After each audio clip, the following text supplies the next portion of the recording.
The Book of Exodus, Chapter 1. Now these are the names of the children of Israel, which came into Egypt. Every man in his household came with Jacob: Reuben, Simeon, Levi, and Judah, Issachar, Zebulun, and Benjamin, Dan and Naphtali, Gad and Asher.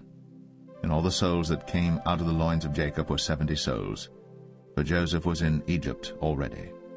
And Joseph died, and all his brethren, and all that generation. And the children of Israel were fruitful, and increased abundantly, and multiplied, and waxed exceeding mighty, and the land was filled with them.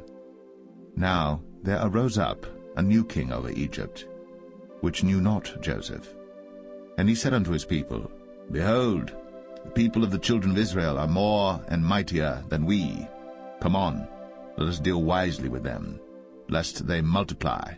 And it come to pass, that when there falleth out any war, they join also unto our enemies, and fight against us, and so get them up out of the land. Therefore they did set over them taskmasters, to afflict them with their burdens, and they built for Pharaoh treasure cities, Pithom and Ramses. But the more they afflicted them, the more they multiplied and grew, and they were grieved because of the children of Israel.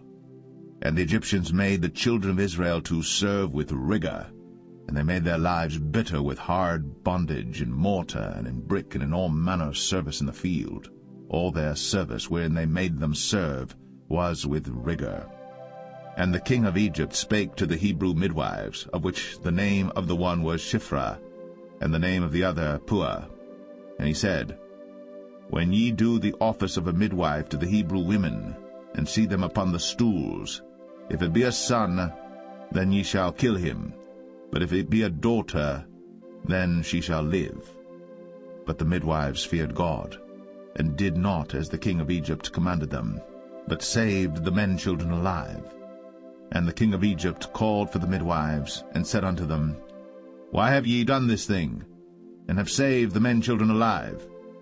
And the midwives said unto Pharaoh, Because the Hebrew women are not as the Egyptian women, for they are lively, and are delivered ere the midwives come in unto them. Therefore God dealt well with the midwives, and the people multiplied, and waxed very mighty. And it came to pass, because the midwives feared God, that he made them houses. And Pharaoh charged all his people, saying, Every son that is born ye shall cast into the river, and every daughter ye shall save alive. Exodus 2. And there went a man of the house of Levi, and took to wife a daughter of Levi. And the woman conceived, and bare a son. And when she saw him that he was a goodly child, she hid him 3 months. And when she could not longer hide him, she took for him an ark of bulrushes, and daubed it with slime, and with pitch, and put the child therein, and she laid it in the flags by the river's brink. And his sister stood afar off, to wit what would be done to him. And the daughter of Pharaoh came down to wash herself at the river, and her maidens walked along by the river's side. And when she saw the ark among the flags, she sent her maid to fetch it. And when she had opened it, she saw the child, and behold, the babe wept. And she had compassion on him, and said, This is one of the Hebrews' children. Then said his sister to Pharaoh's daughter, Shall I go and call to thee a nurse of the Hebrew women, that she may nurse the child for thee? And Pharaoh's daughter said to her, Go. And the maid went, and called the child's mother.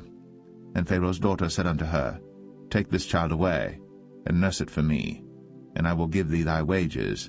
And the woman took the child, and nursed it. And the child grew, and she brought him unto Pharaoh's daughter, and he became her son. And she called his name Moses. And she said, Because I drew him out of the water. And it came to pass in those days, when Moses was grown, that he went out unto his brethren, and looked on their burdens. And he spied an Egyptian smiting an Hebrew, one of his brethren. And he looked this way and that way. And when he saw that there was no man, he slew the Egyptian, and hid him in the sand. And when he went out the second day, behold, 2 men of the Hebrews strove together. And he said to him that did the wrong, Wherefore smitest thou thy fellow? And he said, Who made thee a prince and a judge over us?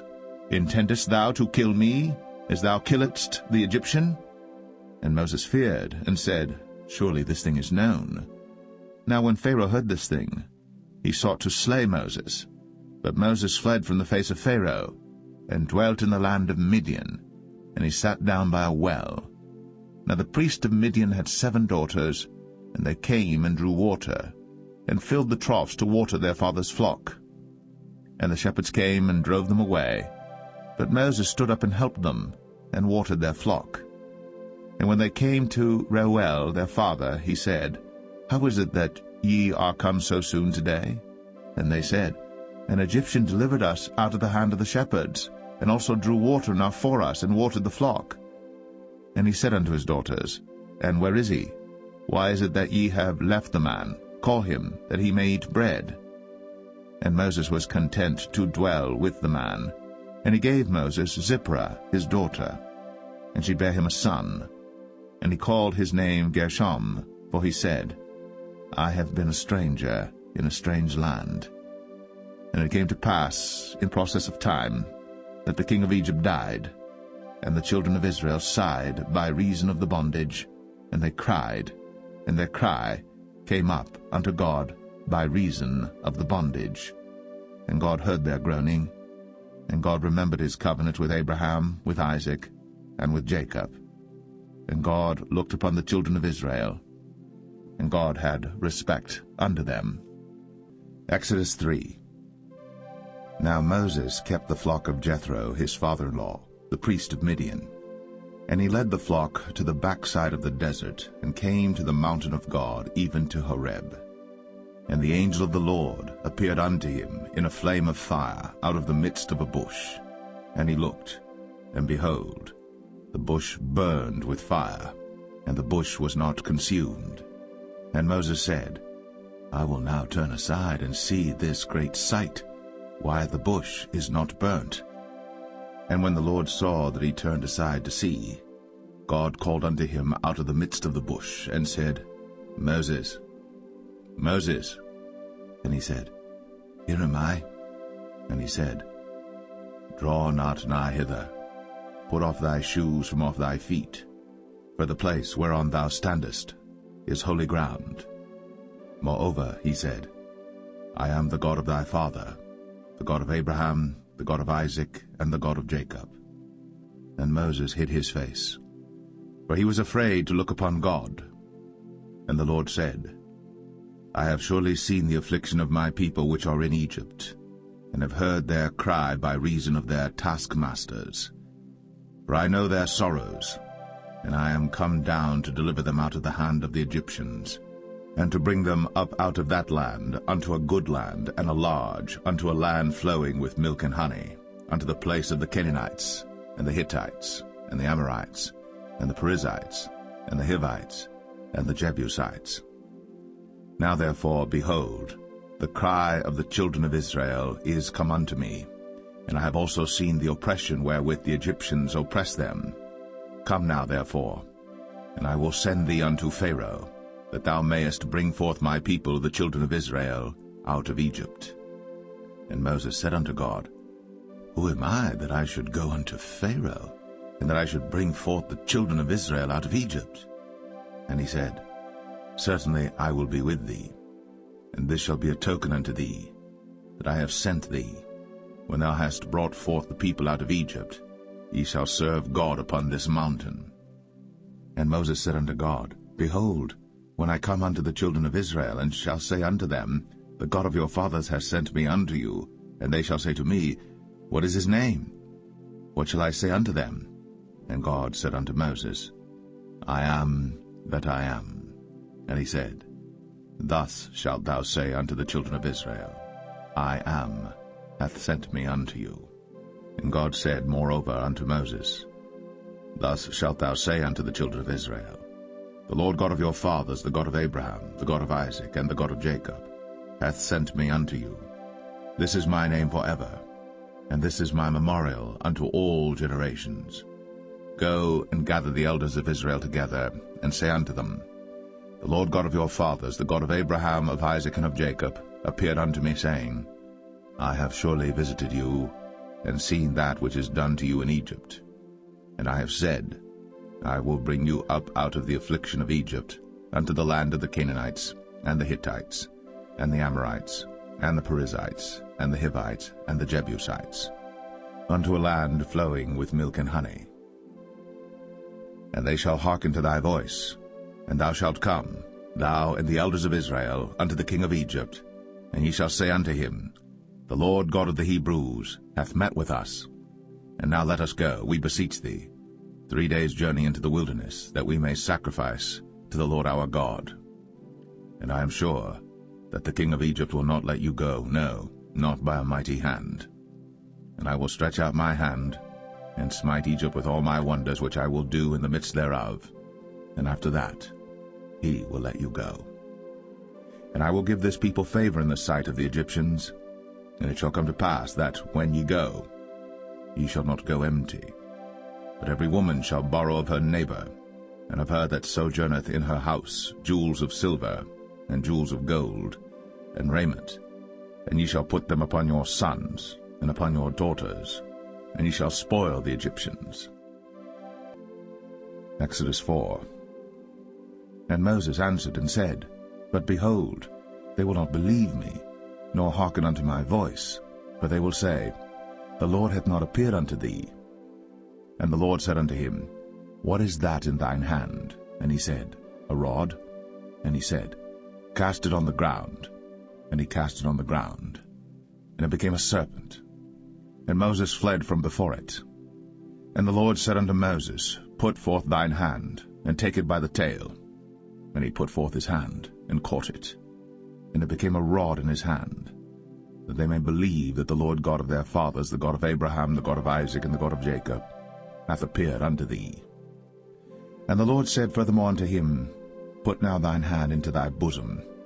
And he put his hand into his bosom, and when he took it out, behold, his hand was leprous as snow. And he said, Put thine hand into thy bosom again. And he put his hand into his bosom again, and plucked it out of his bosom, and behold, it was turned again as his other flesh. And it shall come to pass, if they will not believe thee, neither hearken to the voice of the first sign, that they will believe the voice of the latter sign. And it shall come to pass, if they will not believe also these 2 signs, neither hearken unto thy voice, that thou shalt take of the water of the river, and pour it upon the dry land, and the water which thou takest out of the river shall become blood upon the dry land. And Moses said unto the Lord, O my Lord, I am not eloquent, neither heretofore nor since thou hast spoken unto thy servant, but I am slow of speech and of a slow tongue. And the Lord said unto him, Who hath made man's mouth? Or who maketh the dumb, or deaf, or the seeing, or the blind? Have not I the Lord? Now therefore go, and I will be with thy mouth, and teach thee what thou shalt say. And he said, O my Lord, send, I pray thee, by the hand of him whom thou wilt send. And the anger of the Lord was kindled against Moses, and he said, Is not Aaron the Levite thy brother? I know that he can speak well, and also, behold, he cometh forth to meet thee. And when he seeth thee, he will be glad in his heart.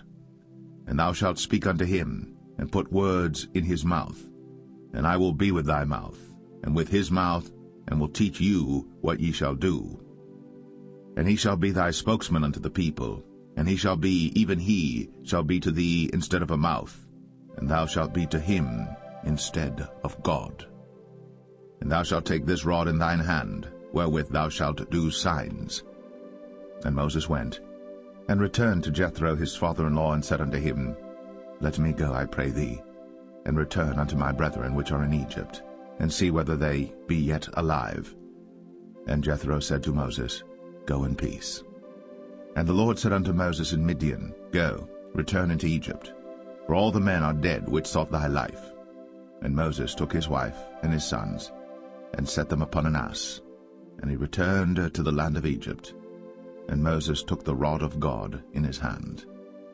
And the Lord said unto Moses, When thou goest to return into Egypt, see that thou do all those wonders before Pharaoh, which I have put in thine hand. But I will harden his heart, that he shall not let the people go. And thou shalt say unto Pharaoh, Thus saith the Lord, Israel is my son, even my firstborn. And I say unto thee, Let my son go, that he may serve me. And if thou refuse to let him go, behold, I will slay thy son, even thy firstborn. And it came to pass by the way in the inn, that the Lord met him, and sought to kill him. Then Zipporah took a sharp stone, and cut off the foreskin of her son, and cast it at his feet, and said, Surely a bloody husband art thou to me. So he let him go. Then she said, A bloody husband thou art, because of the circumcision. And the Lord said to Aaron, Go into the wilderness to meet Moses. And he went and met him in the mount of God, and kissed him. And Moses told Aaron all the words of the Lord who had sent him, and all the signs which he had commanded him. And Moses and Aaron went and gathered together all the elders of the children of Israel. And Aaron spake all the words which the Lord had spoken unto Moses, and did the signs in the sight of the people. And the people believed. And when they heard that the Lord had visited the children of Israel, and that he had looked upon their affliction, then they bowed their heads and worshipped. Exodus 5. And afterward Moses and Aaron went in, and told Pharaoh, Thus saith the Lord God of Israel, Let my people go, that they may hold a feast unto me in the wilderness. And Pharaoh said, Who is the Lord that I should obey his voice to let Israel go? I know not the Lord, neither will I let Israel go. And they said, The God of the Hebrews hath met with us. Let us go, we pray thee, 3 days' journey into the desert, and sacrifice unto the Lord our God, lest he fall upon us with pestilence, or with the sword. And the king of Egypt said unto them, Wherefore do ye, Moses and Aaron? Let the people from their works get you unto your burdens. And Pharaoh said, Behold, the people of the land now are many, and ye make them rest from their burdens. And Pharaoh commanded the same day the taskmasters of the people and their officers, saying, Ye shall no more give the people straw to make brick, as heretofore. Let them go and gather straw for themselves. And the tale of the bricks which they did make heretofore ye shall lay upon them. Ye shall not diminish aught thereof. For they be idle, therefore they cry, saying, Let us go and sacrifice to our God. Let their more work be laid upon the men, that they may labor therein, and let them not regard vain words. And the taskmasters of the people went out, and their officers, and they spake to the people, saying, Thus saith Pharaoh, I will not give you straw. Go ye, get you straw where you can find it, yet not aught of your work shall be diminished. So the people were scattered abroad throughout all the land of Egypt to gather stubble instead of straw. And the taskmasters hasted them, saying, Fulfill your works, your daily tasks, as when there was straw. And the officers of the children of Israel, which Pharaoh's taskmasters had set over them, were beaten and demanded, Wherefore have ye not fulfilled your task in making brick both yesterday and today as heretofore?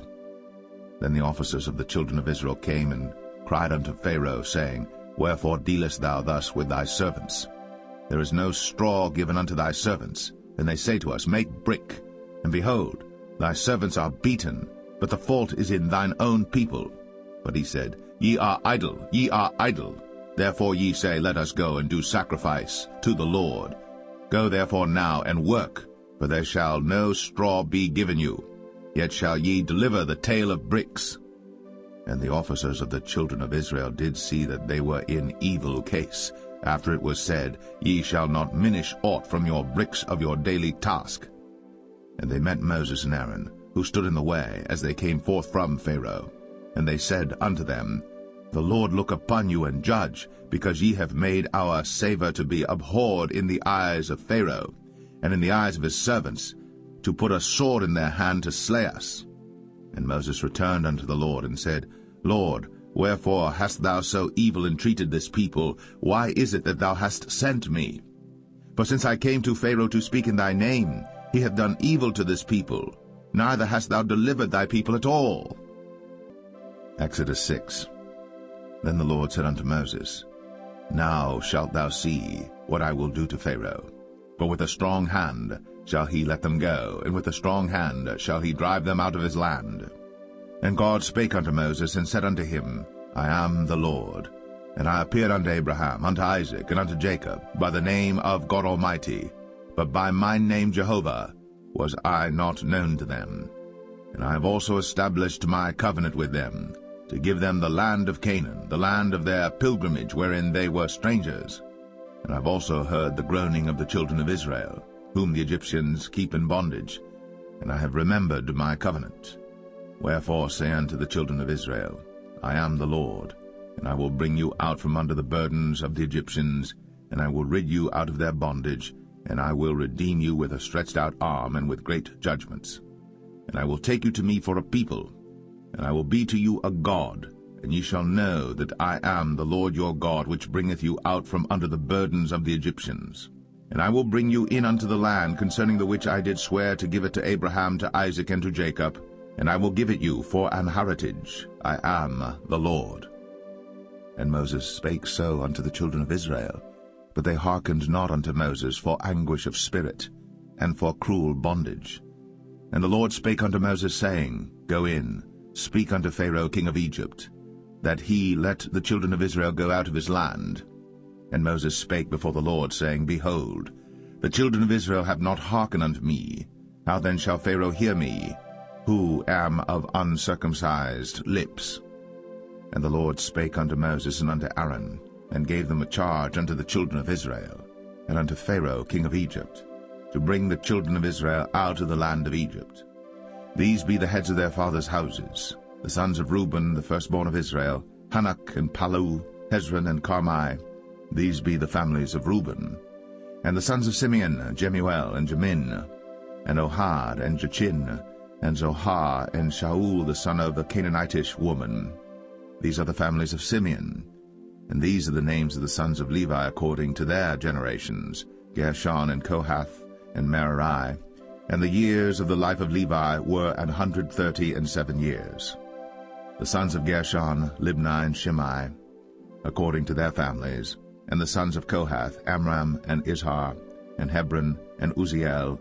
And the years of the life of Kohath were 133 years. And the sons of Merari, Mahalai and Mushai. These are the families of Levi according to their generations. And Amram took him Jochebed, his father's sister, to wife, and she bare him, Aaron and Moses. And the years of the life of Amram were 137 years. And the sons of Izhar, Korah and Nepheg and Zichri. And the sons of Uzziel, Mishael and Elzaphan and Zithri. And Aaron took him Elisheba, daughter of Aminadab, sister of Nahshon, to wife, and she bare him Nadab and Abihu, Eleazar and Ithamar. And the sons of Korah, Asir and Elkanah and Abiasaph. These are the families of the Korhites. And Eleazar, Aaron's son, took him one of the daughters of Putiel to wife, and she bare him Phinehas. These are the heads of the fathers of the Levites according to their families. These are that Aaron and Moses, to whom the Lord said, Bring out the children of Israel from the land of Egypt, according to their armies. These are they which spake to Pharaoh king of Egypt, to bring out the children of Israel from Egypt. These are that Moses and Aaron. And it came to pass on the day when the Lord spake unto Moses in the land of Egypt, that the Lord spake unto Moses, saying, I am the Lord. Speak thou unto Pharaoh king of Egypt all that I say unto thee. And Moses said before the Lord, Behold, I am of uncircumcised lips, and how shall Pharaoh hearken unto me? Exodus 7. And the Lord said unto Moses, See, I have made thee a god to Pharaoh, and Aaron thy brother shall be thy prophet. Thou shalt speak all that I command thee, and Aaron thy brother shall speak unto Pharaoh, that he send the children of Israel out of his land. And I will harden Pharaoh's heart, and multiply my signs and my wonders in the land of Egypt. But Pharaoh shall not hearken unto you, that I may lay my hand upon Egypt, and bring forth mine armies and my people the children of Israel out of the land of Egypt by great judgments. And the Egyptians shall know that I am the Lord, when I stretch forth mine hand upon Egypt, and bring out the children of Israel from among them. And Moses and Aaron did as the Lord commanded them, so did they. And Moses was 80 years old, and Aaron 83 years old, when they spake unto Pharaoh. And the Lord spake unto Moses and unto Aaron, saying, When Pharaoh shall speak unto you, saying, Show a miracle for you, then thou shalt say unto Aaron, Take thy rod, and cast it before Pharaoh, and it shall become a serpent. And Moses and Aaron went in unto Pharaoh, and they did so as the Lord had commanded. And Aaron cast down his rod before Pharaoh, and before his servants, and it became a serpent. Then Pharaoh also called the wise men and the sorcerers. Now the magicians of Egypt they also did in like manner with their enchantments. For they cast down every man his rod, and they became serpents. But Aaron's rod swallowed up their rods. And he hardened Pharaoh's heart, that he hearkened not unto them, as the Lord had said. And the Lord said unto Moses, Pharaoh's heart is hardened, he refuseth to let the people go. Get thee unto Pharaoh in the morning. Lo, he goeth out unto the water, and thou shalt stand by the river's brink against he come. And the rod which was turned to a serpent shalt thou take in thine hand. And thou shalt say unto him, The Lord God of the Hebrews hath sent me unto thee, saying, Let my people go, that they may serve me in the wilderness. And behold, hitherto thou wouldest not hear. Thus saith the Lord, In this thou shalt know that I am the Lord. Behold, I will smite with the rod that is in mine hand upon the waters which are in the river, and they shall be turned to blood. And the fish that is in the river shall die, and the river shall stink, and the Egyptians shall loathe to drink of the water of the river. And the Lord spake unto Moses, Say unto Aaron, Take thy rod, and stretch out thine hand upon the waters of Egypt, upon their streams, upon their rivers, and upon their ponds, and upon all their pools of water, that they may become blood, and that there may be blood throughout all the land of Egypt, both in vessels of wood and in vessels of stone. And Moses and Aaron did so, as the Lord commanded. And he lifted up the rod, and smote the waters that were in the river, in the sight of Pharaoh, and in the sight of his servants, and all the waters that were in the river were turned to blood. And the fish that was in the river died, and the river stank, and the Egyptians could not drink of the water of the river, and there was blood throughout all the land of Egypt. And the magicians of Egypt did so with their enchantments, and Pharaoh's heart was hardened, neither did he hearken unto them, as the Lord had said. And Pharaoh turned and went into his house, neither did he set his heart to this also. And all the Egyptians digged around about the river for water to drink, for they could not drink of the water of the river. And 7 days were fulfilled. After that the Lord had smitten the river. Exodus 8. And the Lord spake unto Moses, Go unto Pharaoh, and say unto him, Thus saith the Lord, Let my people go, that they may serve me. And if thou refuse to let them go, behold, I will smite all thy borders with frogs, and the river shall bring forth frogs abundantly, which shall go up and come into thine house, and into thy bedchamber, and upon thy bed, and into the house of thy servants, and upon thy people, and into thine ovens, and into thy kneading troughs. And the frogs shall come up both on thee, and upon thy people, and upon all thy servants. And the Lord spake unto Moses, Say unto Aaron, Stretch forth thine hand with thy rod over the streams, over the rivers, and over the ponds, and cause frogs to come up upon the land of Egypt. And Aaron stretched out his hand over the waters of Egypt, and the frogs came up and covered the land of Egypt. And the magicians did so with their enchantments, and brought up frogs upon the land of Egypt.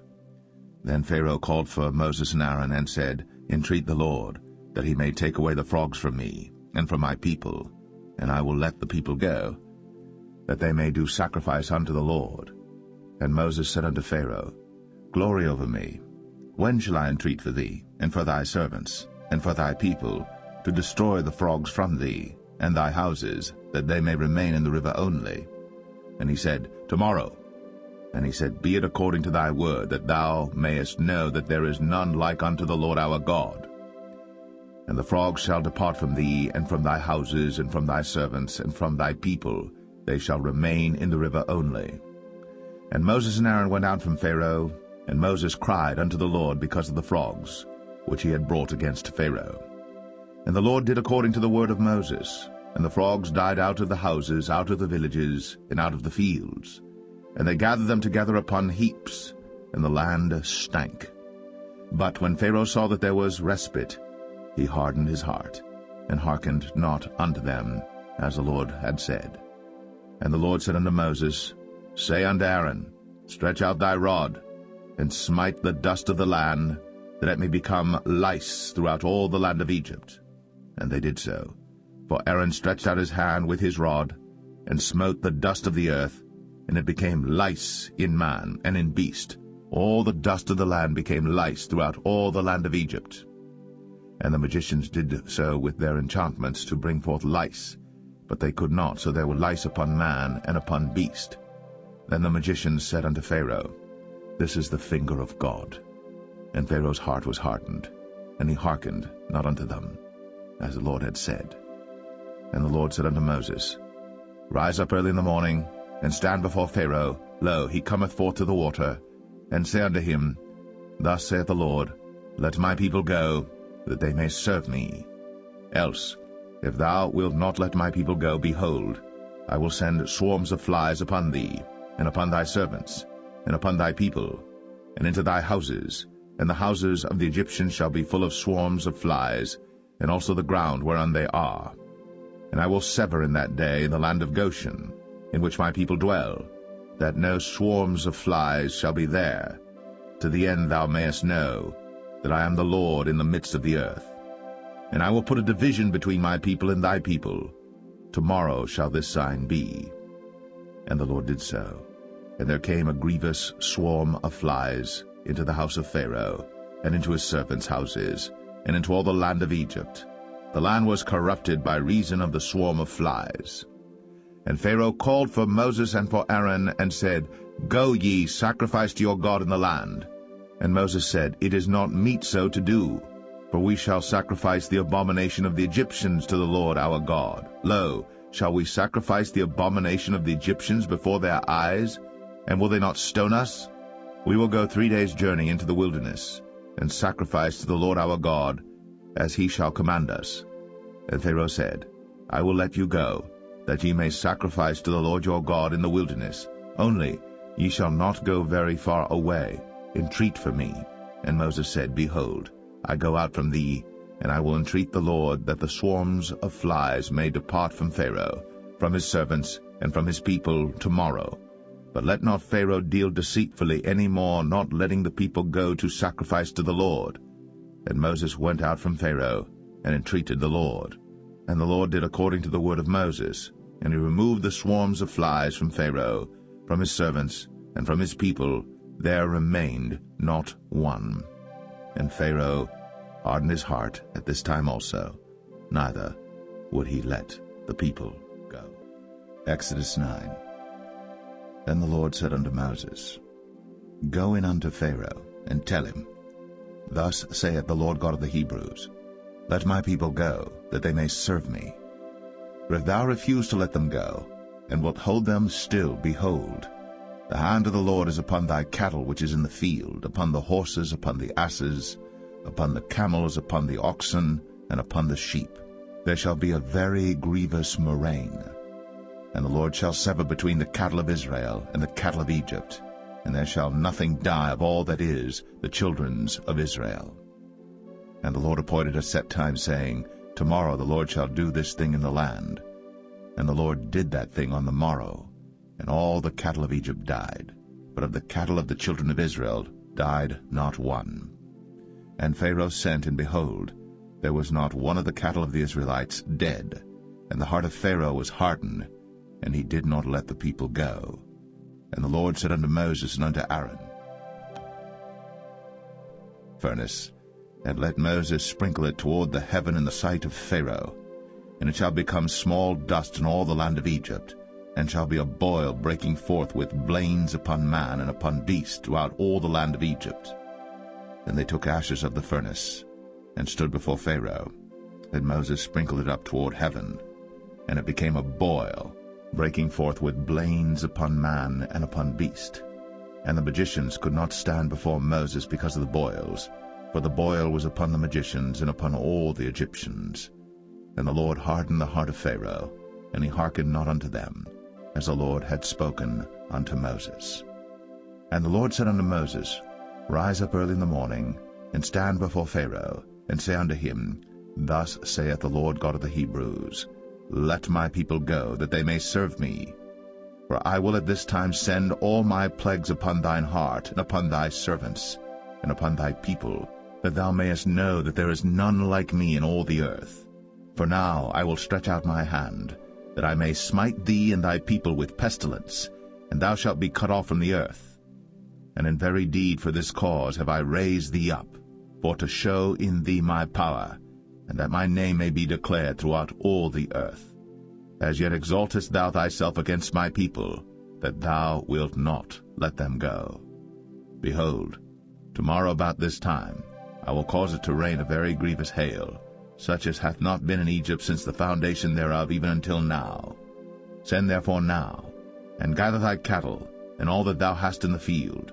For upon every man and beast which shall be found in the field, and shall not be brought home, the hail shall come down upon them, and they shall die. He that feared the word of the Lord among the servants of Pharaoh made his servants and his cattle flee into the houses. And he that regarded not the word of the Lord left his servants and his cattle in the field. And the Lord said unto Moses, Stretch forth thine hand toward heaven, that there may be hail in all the land of Egypt, upon man, and upon beast, and upon every herb of the field, throughout the land of Egypt. And Moses stretched forth his rod toward heaven, and the Lord sent thunder and hail, and the fire ran along upon the ground, and the Lord rained hail upon the land of Egypt. So there was hail and fire mingled with the hail, very grievous, such as there was none like it in all the land of Egypt since it became a nation. And the hail smote throughout all the land of Egypt all that was in the field, both man and beast. And the hail smote every herb of the field, and brake every tree of the field. Only in the land of Goshen, where the children of Israel were, was there no hail. And Pharaoh sent and called for Moses and Aaron, and said unto them, I have sinned at this time. The Lord is righteous, and I and my people are wicked. Entreat the Lord, for it is enough that there be no more mighty thunderings and hail, and I will let you go, and ye shall stay no longer. And Moses said unto him, As soon as I am gone out of the city, I will spread abroad my hands unto the Lord, and the thunder shall cease, neither shall there be any more hail, that thou mayest know how that the earth is the Lord's. But as for thee and thy servants, I know that ye will not yet fear the Lord God. And the flax and the barley were smitten, for the barley was in the ear, and the flax was bold. But the wheat and the rye were not smitten, for they were not grown up. And Moses went out of the city from Pharaoh, and spread abroad his hands unto the Lord, and the thunders and hail ceased, and the rain was not poured upon the earth. And when Pharaoh saw that the rain and the hail and the thunders were ceased, he sinned yet more, and hardened his heart, he and his servants. And the heart of Pharaoh was hardened, neither would he let the children of Israel go, as the Lord had spoken by Moses. Exodus 10. And the Lord said unto Moses, Go in unto Pharaoh, for I have hardened his heart, and the heart of his servants, that I might show these my signs before him, and that thou mayest tell in the ears of thy son, and of thy son's son, what things I have wrought in Egypt, and my signs which I have done among them, that ye may know how that I am the Lord. And Moses and Aaron came in unto Pharaoh, and said unto him, Thus saith the Lord God of the Hebrews, How long wilt thou refuse to humble thyself before me? Let my people go, that they may serve me. Else, if thou refuse to let my people go, behold, tomorrow will I bring the locusts into thy coast. And they shall cover the face of the earth, that one cannot be able to see the earth. And they shall eat the residue of that which is escaped, which remaineth unto you from the hail, and shall eat every tree which groweth for you out of the field. And they shall fill thy houses, and the houses of all thy servants, and the houses of all the Egyptians, which neither thy fathers nor thy fathers' fathers have seen, since the day that they were upon the earth unto this day. And he turned himself, and went out from Pharaoh. And Pharaoh's servants said unto him, How long shall this man be a snare unto us? let the men go, that they may serve the Lord their God. Knowest thou not yet that Egypt is destroyed? And Moses and Aaron were brought again unto Pharaoh, and he said unto them, Go, serve the Lord your God. But who are they that shall go? And Moses said, We will go with our young and with our old, with our sons and with our daughters, with our flocks and with our herds will we go, for we must hold a feast unto the Lord. And he said unto them, Let the Lord be so with you, as I will let you go, and your little ones. Look to it, for evil is before you. Not so. Go now, ye that are men, and serve the Lord, for that ye did desire. And they were driven out from Pharaoh's presence. And the Lord said unto Moses, Stretch out thine hand over the land of Egypt for the locusts, that they may come up upon the land of Egypt, and eat every herb of the land, even all that the hail hath left. And Moses stretched forth his rod over the land of Egypt. And the Lord brought an east wind upon the land all that day, and all that night. And when it was morning, the east wind brought the locusts. And the locusts went up over all the land of Egypt, and rested in all the coasts of Egypt. Very grievous were they. Before them there were no such locusts as they, neither after them shall be such. For they covered the face of the whole earth, so that the land was darkened. And they did eat every herb of the land, and all the fruit of the trees which the hail had left. And there remained not any green thing in the trees, or in the herbs of the field, through all the land of Egypt. Then Pharaoh called for Moses and Aaron in haste, and he said, I have sinned against the Lord your God and against you. Now therefore forgive, I pray thee, my sin only this once, and entreat the Lord your God, that he may take away from me this death only. And he went out from Pharaoh, and entreated the Lord. And the Lord turned a mighty strong west wind, which took away the locusts, and cast them into the Red Sea. There remained not one locust in all the coasts of Egypt. But the Lord hardened Pharaoh's heart, so that he would not let the children of Israel go. And the Lord said unto Moses, Stretch out thine hand toward heaven, that there may be darkness over the land of Egypt, even darkness which may be felt. And Moses stretched forth his hand toward heaven, and there was a thick darkness in all the land of Egypt 3 days. They saw not one another, neither rose any from his place for 3 days. But all the children of Israel had light in their dwellings. And Pharaoh called unto Moses and said, Go ye, serve the Lord. Only let your flocks and your herds be stayed. Let your little ones also go with you. And Moses said, Thou must give us also sacrifices and burnt offerings, that we may sacrifice unto the Lord our God. Our cattle also shall go with us. There shall not an hoof be left behind, for thereof must we take to serve the Lord our God, and we know not with what we must serve the Lord until we come thither. But the Lord hardened Pharaoh's heart, and he would not let them go. And Pharaoh said unto him, Get thee from me, take heed to thyself, see my face no more, for in that day thou seest my face, thou shalt die. And Moses said, Thou hast spoken well. I will see thy face again no more. Exodus 11. And the Lord said unto Moses, Yet will I bring one plague more upon Pharaoh and upon Egypt. Afterwards he will let you go hence.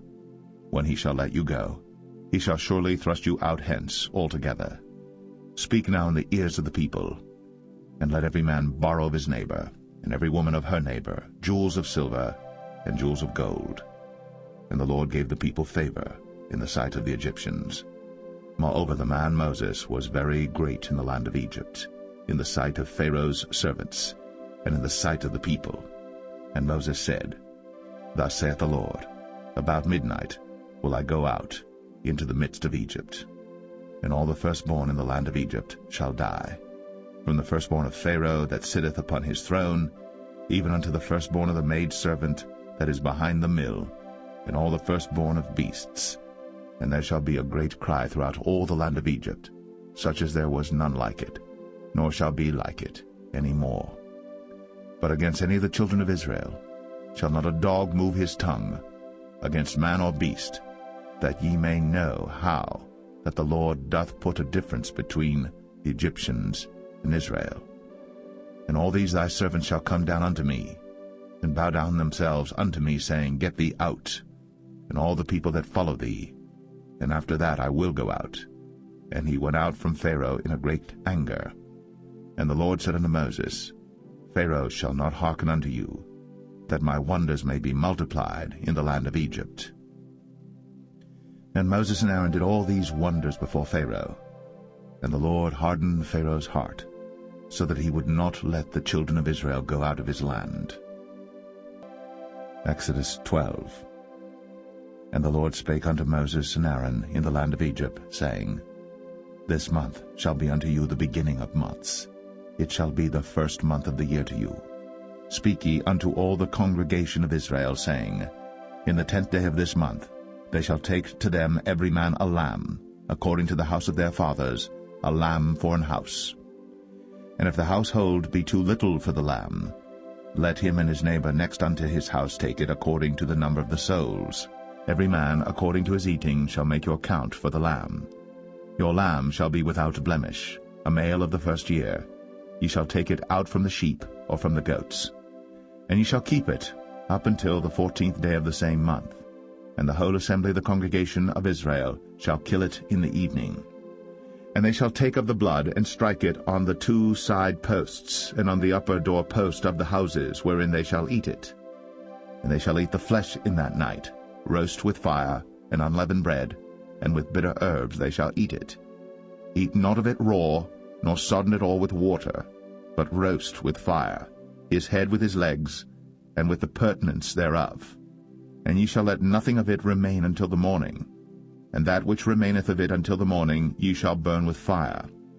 And thus shall ye eat it, with your loins girded, your shoes on your feet, and your staff in your hand, and ye shall eat it in haste.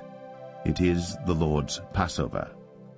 For I will pass through the land of Egypt this night, and will smite all the firstborn in the land of Egypt, both man and beast, and against all the gods of Egypt I will execute judgment. I am the Lord. And the blood shall be to you for a token upon the houses where ye are. And when I see the blood, I will pass over you, and the plague shall not be upon you to destroy you, when I smite the land of Egypt.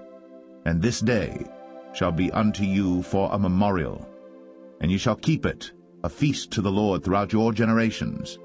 Ye shall keep it a feast by an ordinance forever. 7 days shall ye eat unleavened bread. Even the first day ye shall put away leaven out of your houses. For whosoever eateth leavened bread from the first day until the 7th day, that soul shall be cut off from Israel. And in the first day there shall be an holy convocation, and in the 7th day there shall be an holy convocation to you. No manner of work shall be done in them, save that which every man must eat, that only may be done of you. And ye shall observe the feast of unleavened bread. For in this selfsame day have I brought your armies out of the land of Egypt. Therefore shall ye observe this day in your generations by an ordinance forever. In the 1st month, on the 14th day of the month at even, ye shall eat unleavened bread, until the 21st day of the month at even. 7 days shall there be no leaven found in your houses. For whosoever eateth that which is leavened, even that soul shall be cut off from the congregation of Israel, whether he be a stranger or born in the land. Ye shall eat nothing leavened. In all your habitations shall ye eat unleavened bread. Then Moses called for all the elders of Israel, and said unto them, Draw out, and take you a lamb according to your families, and kill the Passover.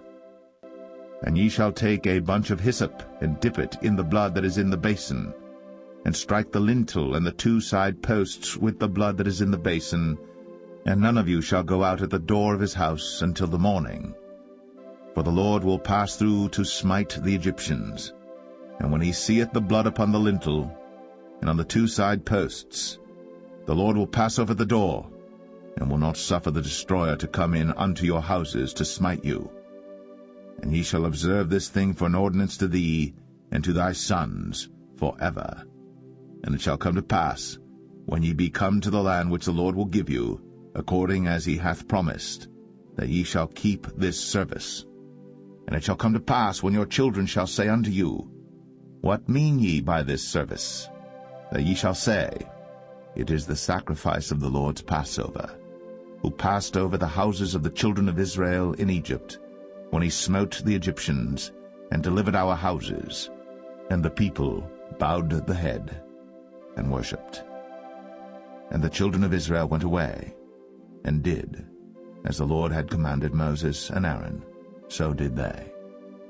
And it came to pass that at midnight the Lord smote all the firstborn in the land of Egypt, from the firstborn of Pharaoh that sat on his throne unto the firstborn of the captive that was in the dungeon, and all the firstborn of cattle. And Pharaoh rose up in the night, he and all his servants and all the Egyptians.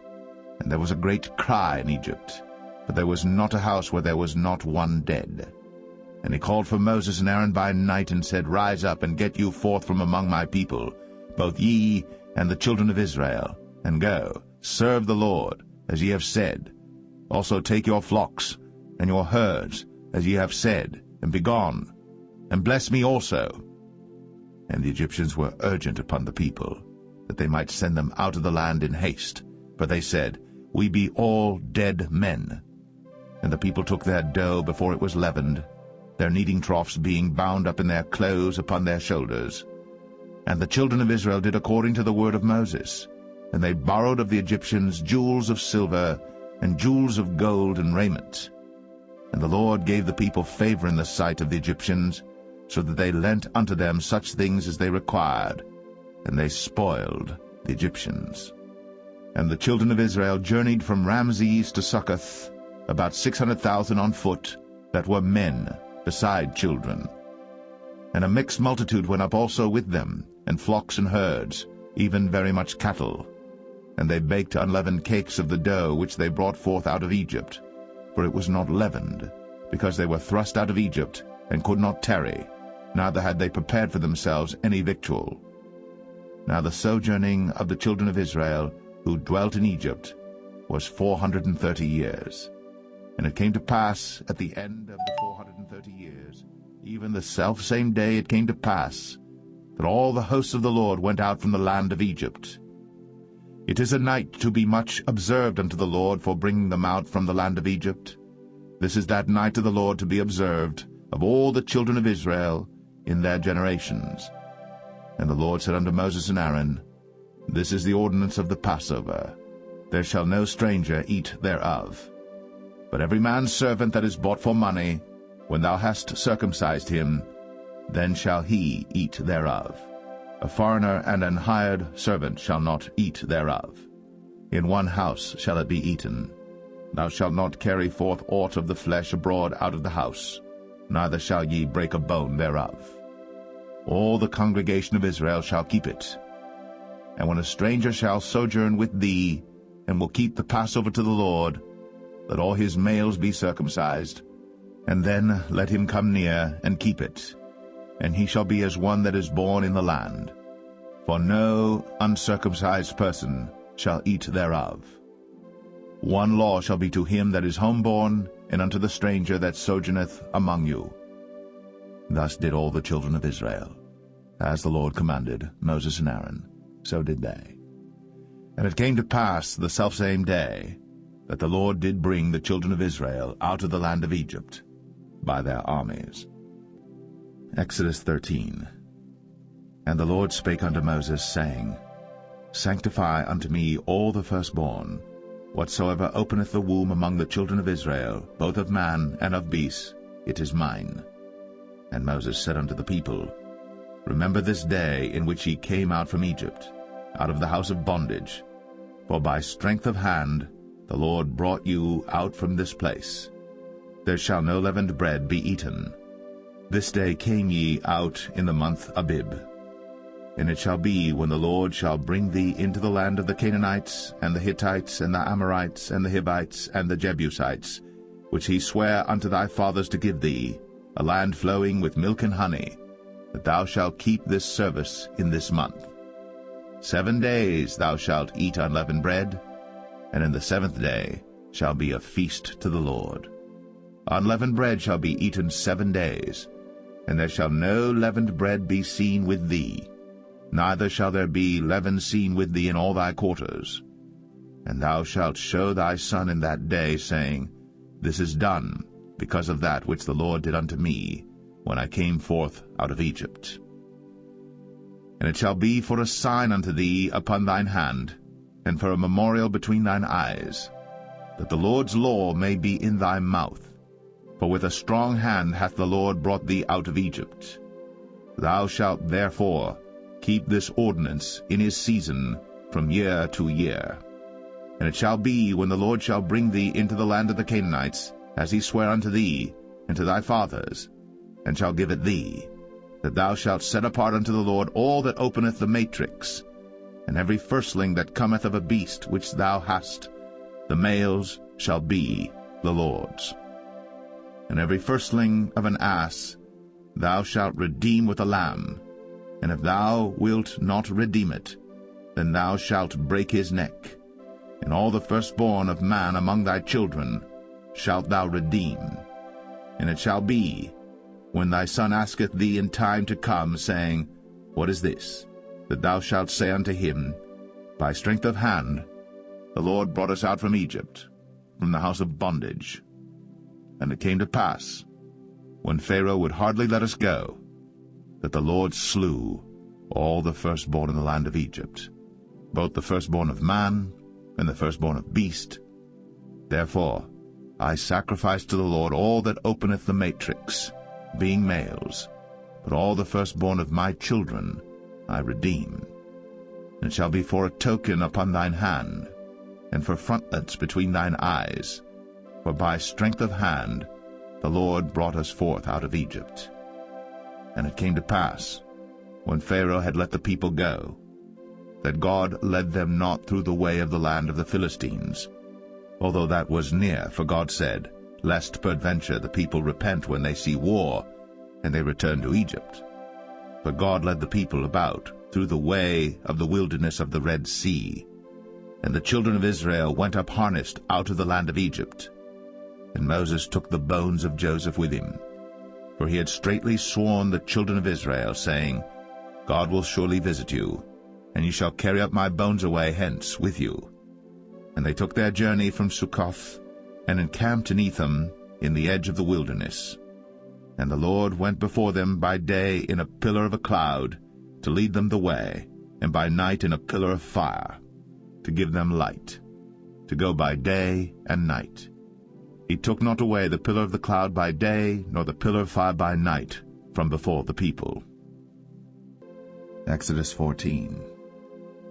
And the Lord spake unto Moses, saying, Speak unto the children of Israel, that they turn and encamp before Pi-hahiroth, between Migdol and the sea, over against Baal-zephon. Before it shall ye encamp by the sea.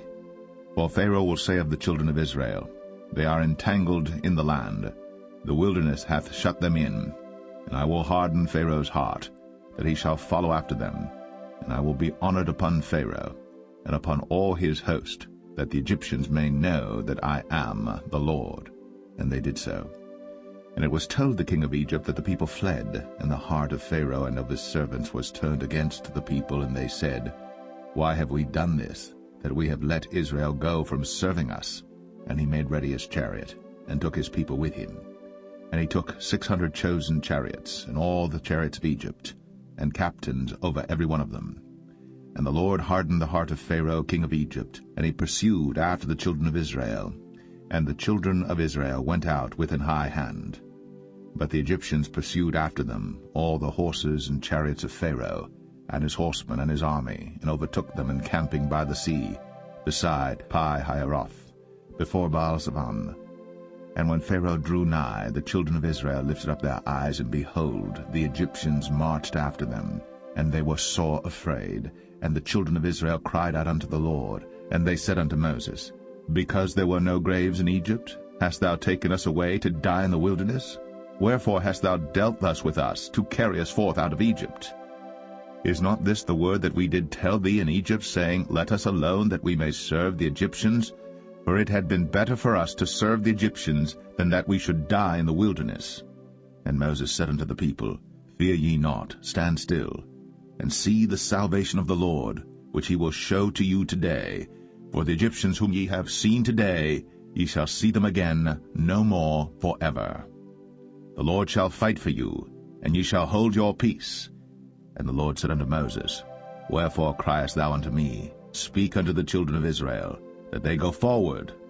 But lift thou up thy rod, and stretch out thine hand over the sea, and divide it. And the children of Israel shall go on dry ground through the midst of the sea. And I, behold, I will harden the hearts of the Egyptians, and they shall follow them.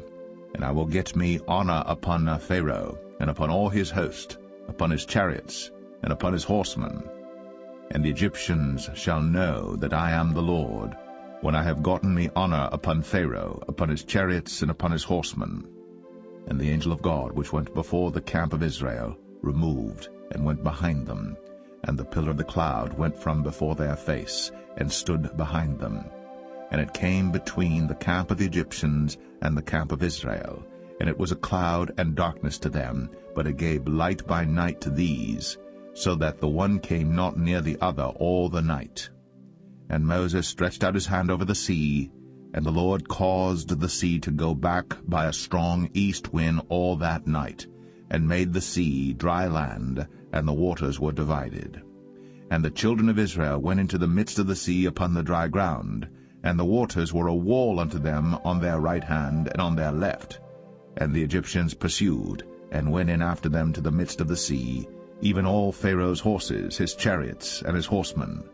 And it came to pass that in the morning watch the Lord looked unto the host of the Egyptians through the pillar of fire and of the cloud, and troubled the host of the Egyptians, and took off their chariot wheels, that they drave them heavily, so that the Egyptians said, Let us flee from the face of Israel, for the Lord fighteth for them against the Egyptians.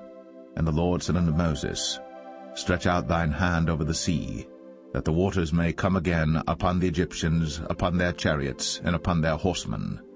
And Moses stretched forth his hand over the sea, and the sea returned to his strength when the morning appeared, and the Egyptians fled against it. And the Lord overthrew the Egyptians in the midst of the sea. And the waters returned and covered the chariots, and the horsemen, and all the host of Pharaoh that came into the sea after them. There remained not so much as one of them. But the children of Israel walked upon dry land in the midst of the sea, and the waters were a wall unto them on their right hand and on their left. Thus the Lord saved Israel that day out of the hand of the Egyptians, and Israel saw the Egyptians dead upon the seashore. And Israel saw that great work which the Lord did upon the Egyptians, and the people feared the Lord, and believed the Lord and his servant Moses.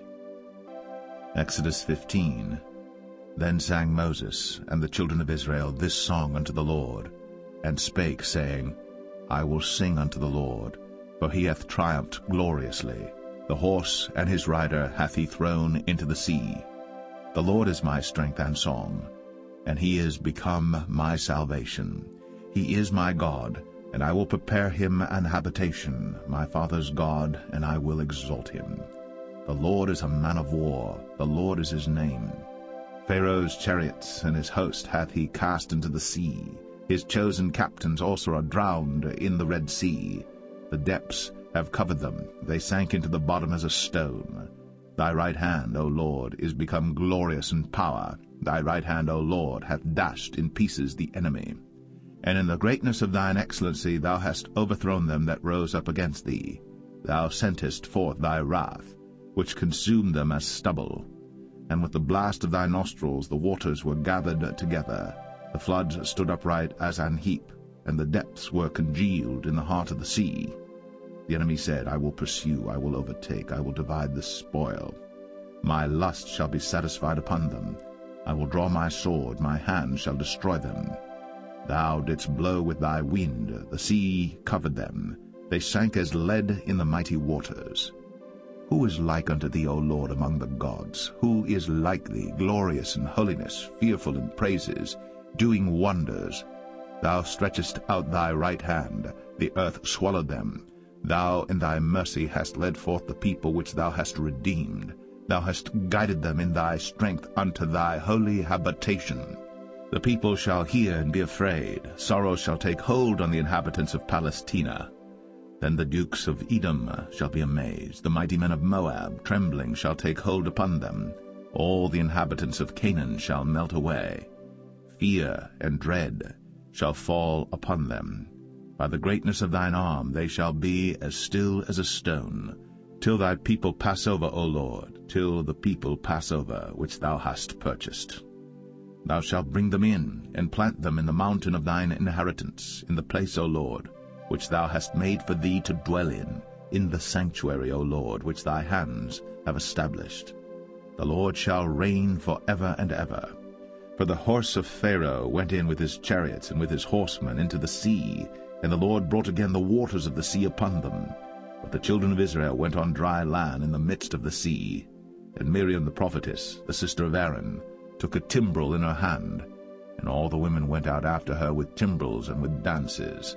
And Miriam answered them, Sing ye to the Lord, for he hath triumphed gloriously. The horse and his rider hath he thrown into the sea. So Moses brought Israel from the Red Sea, and they went out into the wilderness of Shur. And they went 3 days in the wilderness, and found no water.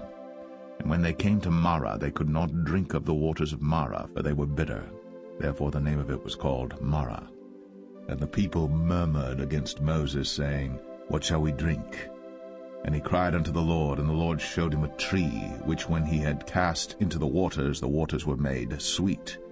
There he made for them a statute and an ordinance, and there he proved them, and said, If thou wilt diligently hearken to the voice of the Lord thy God, and wilt do that which is right in his sight, and wilt give ear to his commandments, and keep all his statutes, I will put none of these diseases upon thee, which I have brought upon the Egyptians, for I am the Lord that healeth thee.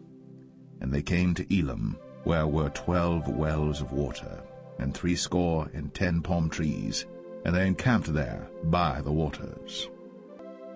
Exodus 16. And they took their journey from Elim, and all the congregation of the children of Israel came unto the wilderness of Sin, which is between Elim and Sinai, on the 15th day of the 2nd month, after their departing out of the land of Egypt. And the whole congregation of the children of Israel murmured against Moses and Aaron in the wilderness. And the children of Israel said unto them, Would to God we had died by the hand of the Lord in the land of Egypt, when we sat by the flesh pots, and when we did eat bread to the full. For ye have brought us forth into this wilderness to kill this whole assembly with hunger. Then said the Lord unto Moses, Behold, I will rain bread from heaven for you, and the people shall go out and gather a certain rate every day, that I may prove them, whether they will walk in my law or no. And it shall come to pass that on the 6th day they shall prepare that which they bring in, and it shall be twice as much as they gather daily.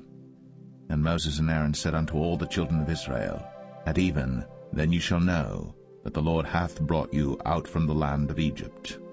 And in the morning then ye shall see the glory of the Lord, for that he heareth your murmurings against the Lord. And what are we that ye murmur against us? And Moses said, This shall be when the Lord shall give you in the evening flesh to eat, and in the morning bread to the full, for that the Lord heareth your murmurings, which ye murmur against him. And what are we? Your murmurings are not against us, but against the Lord. And Moses spake unto Aaron, Say unto all the congregation of the children of Israel, Come near before the Lord, for he hath heard your murmurings. And it came to pass, as Aaron spake unto the whole congregation of the children of Israel, that they looked toward the wilderness, and behold, the glory of the Lord appeared in the cloud. And the Lord spake unto Moses, saying, I have heard the murmurings of the children of Israel. Speak unto them, saying, At even ye shall eat flesh, and in the morning ye shall be filled with bread, and ye shall know that I am the Lord your God. And it came to pass that at even the quails came up and covered the camp, and in the morning the dew lay round about the host. And when the dew that lay was gone up, behold, upon the face of the wilderness there lay a small round thing, as small as the hoarfrost on the ground. And when the children of Israel saw it, they said one to another, It is manna, for they wist not what it was. And Moses said unto them, This is the bread which the Lord hath given you to eat. This is the thing which the Lord hath commanded. Gather of it every man according to his eating, an omer for every man according to the number of your persons. Take ye every man for them which are in his tents. And the children of Israel did so, and gathered some more, some less. And when they did meet it with an omer, he that gathered much had nothing over, and he that gathered little had no lack. They gathered every man according to his eating. And Moses said, Let no man leave of it till the morning. Notwithstanding they hearkened not unto Moses, but some of them left of it until the morning, and it bred worms, and stank. And Moses was wroth with them. And they gathered it every morning, every man according to his eating. And when the sun waxed hot, it melted. And it came to pass that on the 6th day they gathered twice as much bread, 2 omers for one man. And all the rulers of the congregation came and told Moses. And he said unto them, This is that which the Lord hath said. Tomorrow is the rest of the holy Sabbath unto the Lord. Bake that which ye shall bake today, and seethe that ye will seethe, and that which remaineth over lay up for you to be kept until the morning. And they laid it up till the morning, as Moses bade, and it did not stink, neither was there any worm therein. And Moses said, Eat that today, for today is a Sabbath unto the Lord. Today ye shall not find it in the field. 6 days ye shall gather it, but on the 7th day, which is the Sabbath, in it there shall be none. And it came to pass that there went out some of the people on the 7th day for to gather, and they found none. And the Lord said unto Moses, How long refuse ye to keep my commandments and my laws? See, for that the Lord hath given you the Sabbath. Therefore he giveth you on the 6th day the bread of 2 days. Abide ye every man in his place. Let no man go out of his place on the 7th day. So the people rested on the 7th day. And the house of Israel called the name thereof manna. And it was like coriander seed, white, and the taste of it was like wafers made with honey. And Moses said, This is the thing which the Lord commandeth. Fill an omer of it to be kept for your generations, that they may see the bread wherewith I have fed you in the wilderness, when I brought you forth from the land of Egypt. And Moses said unto Aaron, Take a pot, and put an omer full of manna therein, and lay it up before the Lord, to be kept for your generations. As the Lord commanded Moses, so Aaron laid it up before the testimony to be kept. And the children of Israel did eat manna 40 years, until they came to a land inhabited. They did eat manna until they came unto the borders of the land of Canaan. Now an omer is the 10th part of an ephah. Exodus 17. And all the congregation of the children of Israel journeyed from the wilderness of Sin after their journeys, according to the commandment of the Lord, and pitched in Rephidim. And there was no water for the people to drink. Wherefore the people did chide with Moses, and said, Give us water that we may drink. And Moses said unto them, Why chide ye with me? Wherefore do ye tempt the Lord? And the people thirsted there for water. And the people murmured against Moses, and said, Wherefore is this that thou hast brought us up out of Egypt, to kill us, and our children, and our cattle with thirst? And Moses cried unto the Lord, saying, What shall I do unto this people? They be almost ready to stone me. And the Lord said unto Moses, Go on before the people, and take with thee of the elders of Israel, and thy rod wherewith thou smotest the river, take in thine hand, and go. Behold, I will stand before thee there upon the rock in Horeb, and thou shalt smite the rock. And there shall come water out of it, that the people may drink. And Moses did so in the sight of the elders of Israel. And he called the name of the place Massah and Meribah, because of the chiding of the children of Israel, and because they tempted the Lord, saying, Is the Lord among us or not? Then came Amalek and fought with Israel in Rephidim. And Moses said unto Joshua, Choose us out men, and go out, fight with Amalek.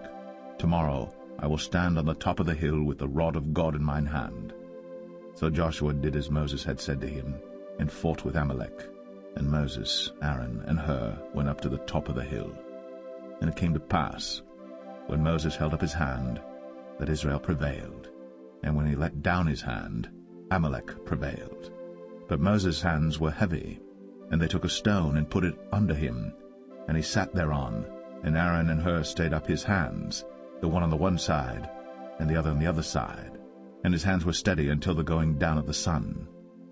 And Joshua discomfited Amalek and his people with the edge of the sword. And the Lord said unto Moses, Write this for a memorial in a book, and rehearse it in the ears of Joshua. For I will utterly put out the remembrance of Amalek from under heaven. And Moses built an altar, and called the name of it Jehovah Nissi. For he said, Because the Lord has sworn that the Lord will have war with Amalek from generation to generation. Exodus 18. When Jethro, the priest of Midian, Moses' father-in-law, heard of all that God had done for Moses, and for Israel his people, and that the Lord had brought Israel out of Egypt, then Jethro, Moses' father-in-law, took Zipporah, Moses' wife, after he'd sent her back, and her 2 sons, of which the name of the one was Gershom, for he said, I have been an alien in a strange land. And the name of the other was Eleazar, for the God of my father, said he, was mine help, and delivered me from the sword of Pharaoh. And Jethro, Moses' father-in-law, came with his sons and his wife unto Moses into the wilderness, where he encamped at the mount of God. And he said unto Moses, I thy father-in-law Jethro am come unto thee, and thy wife and her 2 sons with her.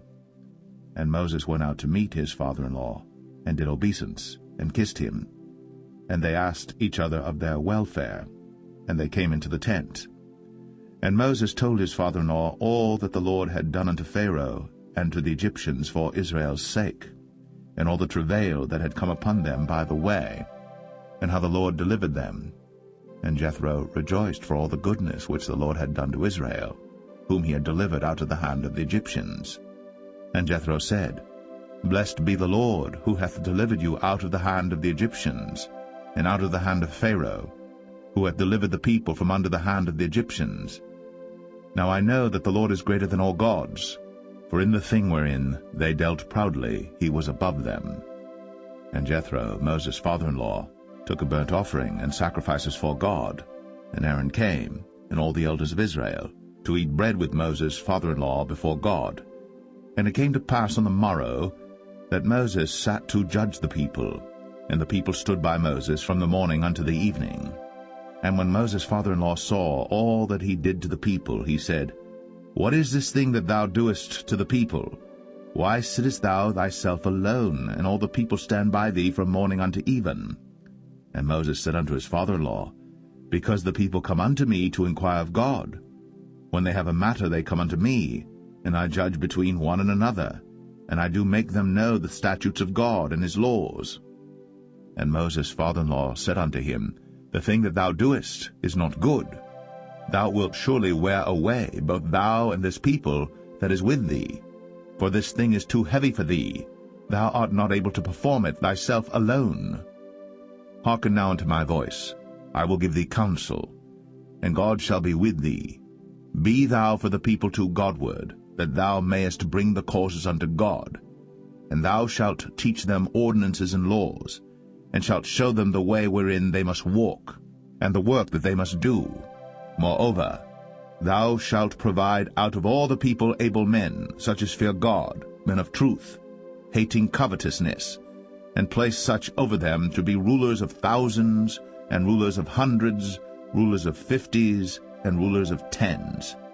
And let them judge the people at all seasons. And it shall be, that every great matter they shall bring unto thee, but every small matter they shall judge.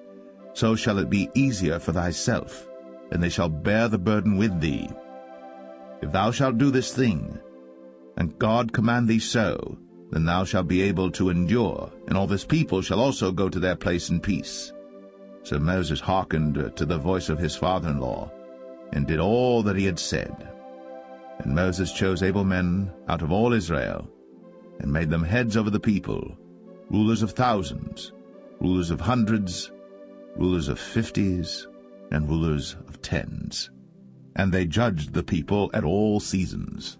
The hard causes they brought unto Moses, but every small matter they judged themselves. And Moses let his father-in-law depart, and he went his way into his own land. Exodus 19. In the 3rd month, when the children of Israel were gone forth out of the land of Egypt, the same day came they into the wilderness of Sinai. But they were departed from Rephidim, and were come to the desert of Sinai, and had pitched in the wilderness, and there Israel camped before the mount.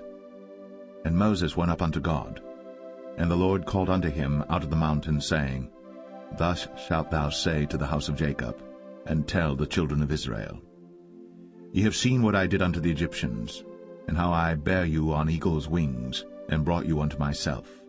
Now therefore, if ye will obey my voice indeed, and keep my covenant, then ye shall be a peculiar treasure unto me above all people. For all the earth is mine, and ye shall be unto me a kingdom of priests, and an holy nation. These are the words. And Moses came and called for the elders of the people, and laid before their faces all these words which the Lord commanded him. And all the people answered together and said, All that the Lord hath spoken we will do. And Moses returned the words of the people unto the Lord. And the Lord said unto Moses, Lo, I come unto thee in a thick cloud, that the people may hear when I speak with thee, and believe thee forever. And Moses told the words of the people unto the Lord. And the Lord said unto Moses, Go unto the people, and sanctify them today and tomorrow, and let them wash their clothes, and be ready against the 3rd day.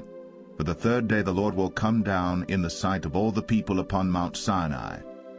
And thou shalt set bounds unto the people round about, saying, Take heed to yourselves, that ye go not up into the mount, or touch the border of it.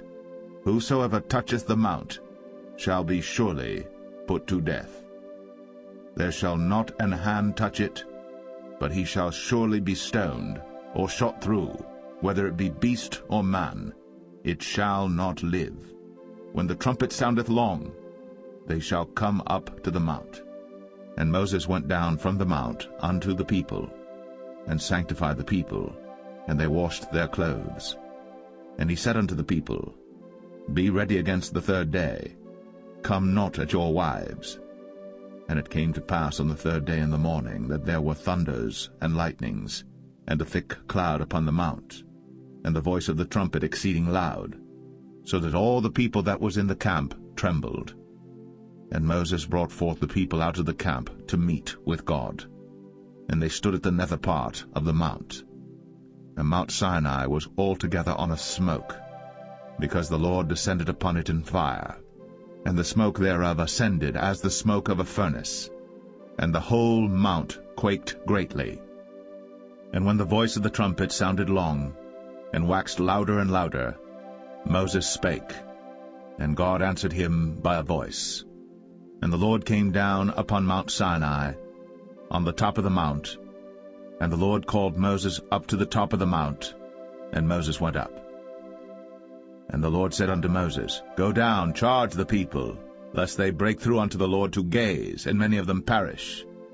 And let the priests also which come near to the Lord sanctify themselves, lest the Lord break forth upon them. And Moses said unto the Lord, The people cannot come up to Mount Sinai, for thou chargest us, saying, Set bounds about the mount, and sanctify it. And the Lord said unto him, Away, get thee down, and thou shalt come up, thou and Aaron with thee. But let not the priests and the people break through to come up unto the Lord, lest he break forth upon them. So Moses went down unto the people, and spake unto them. Exodus 20. And God spake all these words, saying, I am the Lord thy God, which have brought thee out of the land of Egypt, out of the house of bondage. Thou shalt have no other gods before me. Thou shalt not make unto thee any graven image, or any likeness of any thing that is in heaven above, or that is in the earth beneath, or that is in the water under the earth.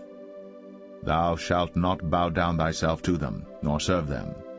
For I, the Lord thy God, am a jealous God, visiting the iniquity of the fathers upon the children unto the 3rd and 4th generation of them that hate me, and showing mercy unto thousands of them that love me, and keep my commandments.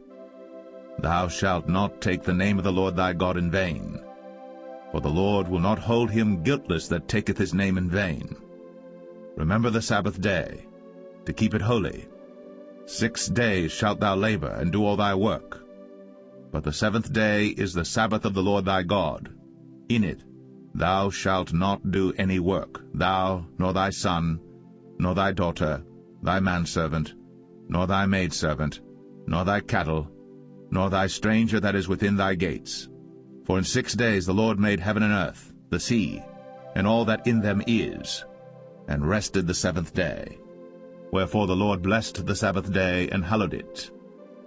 Honor thy father and thy mother, that thy days may be long upon the land which the Lord thy God giveth thee. Thou shalt not kill.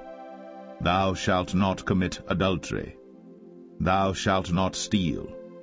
Thou shalt not bear false witness against thy neighbor. Thou shalt not covet thy neighbor's house. Thou shalt not covet thy neighbor's wife, nor his manservant, nor his maidservant, nor his ox, nor his ass, nor anything that is thy neighbor's. And all the people saw the thunderings, and the lightnings, and the noise of the trumpet, and the mountain smoking. And when the people saw it, they removed, and stood afar off. And they said unto Moses, Speak thou with us, and we will hear. But let not God speak with us, lest we die. And Moses said unto the people, Fear not, for God is come to prove you, and that his fear may be before your faces, that ye sin not. And the people stood afar off. And Moses drew near unto the thick darkness where God was. And the Lord said unto Moses, Thus thou shalt say unto the children of Israel, Ye have seen that I have talked with you from heaven.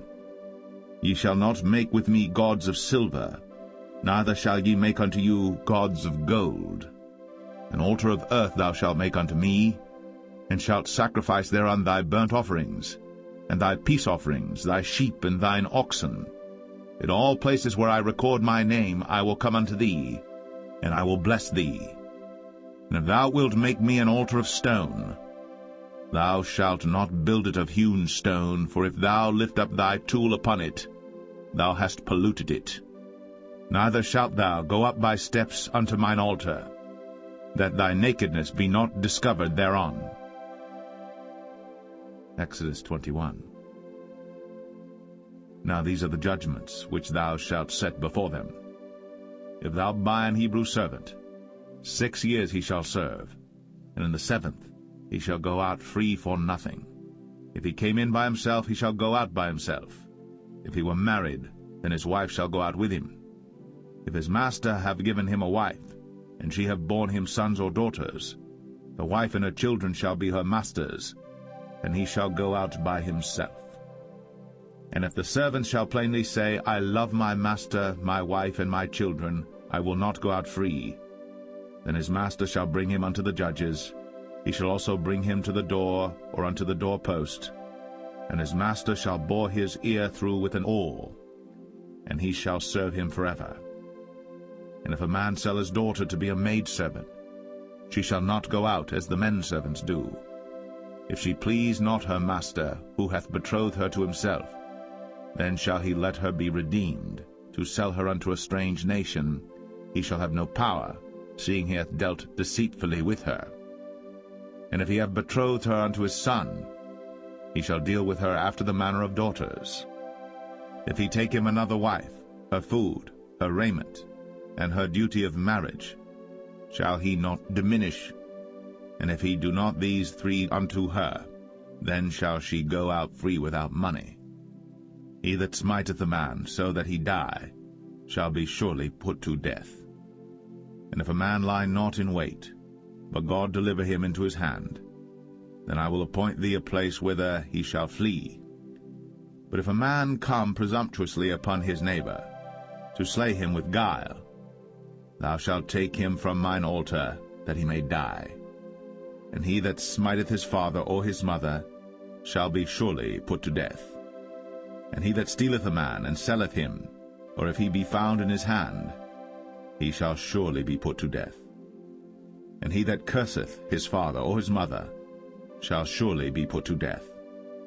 And if men strive together, and one smite another with a stone, or with his fist, and he die not, but keepeth his bed, if he rise again and walk abroad upon his staff, then shall he that smote him be quit, only he shall pay for the loss of his time, and shall cause him to be thoroughly healed. And if a man smite his servant or his maid with a rod, and he die under his hand, he shall be surely punished. Notwithstanding, if he continue a day or two, he shall not be punished, for he is his money. If men strive and hurt a woman with child, so that her fruit depart from her, and yet no mischief follow, he shall be surely punished, according as the woman's husband will lay upon him, and he shall pay as the judges determine. And if any mischief follow, then thou shalt give life for life, eye for eye, tooth for tooth, hand for hand, foot for foot, burning for burning, wound for wound, stripe for stripe. And if a man smite the eye of his servant, or the eye of his maid, that it perish, he shall let him go free for his eye's sake. And if he smite out his manservant's tooth, or his maidservant's tooth, he shall let him go free for his tooth's sake. If an ox gore a man or a woman, that they die, then the ox shall be surely stoned, and his flesh shall not be eaten, but the owner of the ox shall be quit. But if the ox were wont to push with his horn in time past, and hath been testified to his owner, and he hath not kept him in, but that he hath killed a man or a woman, the ox shall be stoned, and his owner also shall be put to death. If there be laid on him a sum of money, then he shall give for the ransom of his life whatsoever is laid upon him. Whether he have gored a son, or have gored a daughter, according to this judgment shall it be done unto him. If the ox shall push a manservant or a maidservant, he shall give unto their master 30 shekels of silver, and the ox shall be stoned. And if a man shall open a pit, if a man shall dig a pit, and not cover it, and an ox or an ass fall therein, the owner of the pit shall make it good, and give money unto the owner of them, and the dead beast shall be his. And if one man's ox hurt another's, that he die, then they shall sell the live ox, and divide the money of it, and the dead ox also they shall divide. For if it be known that the ox hath used to push in time past, and his owner hath not kept him in, he shall surely pay ox for ox, and the dead shall be his own. Exodus 22. If a man shall steal an ox or a sheep and kill it or sell it, he shall restore 5 oxen for an ox and 4 sheep for a sheep. If a thief be found breaking up, and be smitten that he die, there shall no blood be shed for him. If the sun be risen upon him, there shall be blood shed for him, for he should make full restitution. If he have nothing, then he shall be sold for his theft.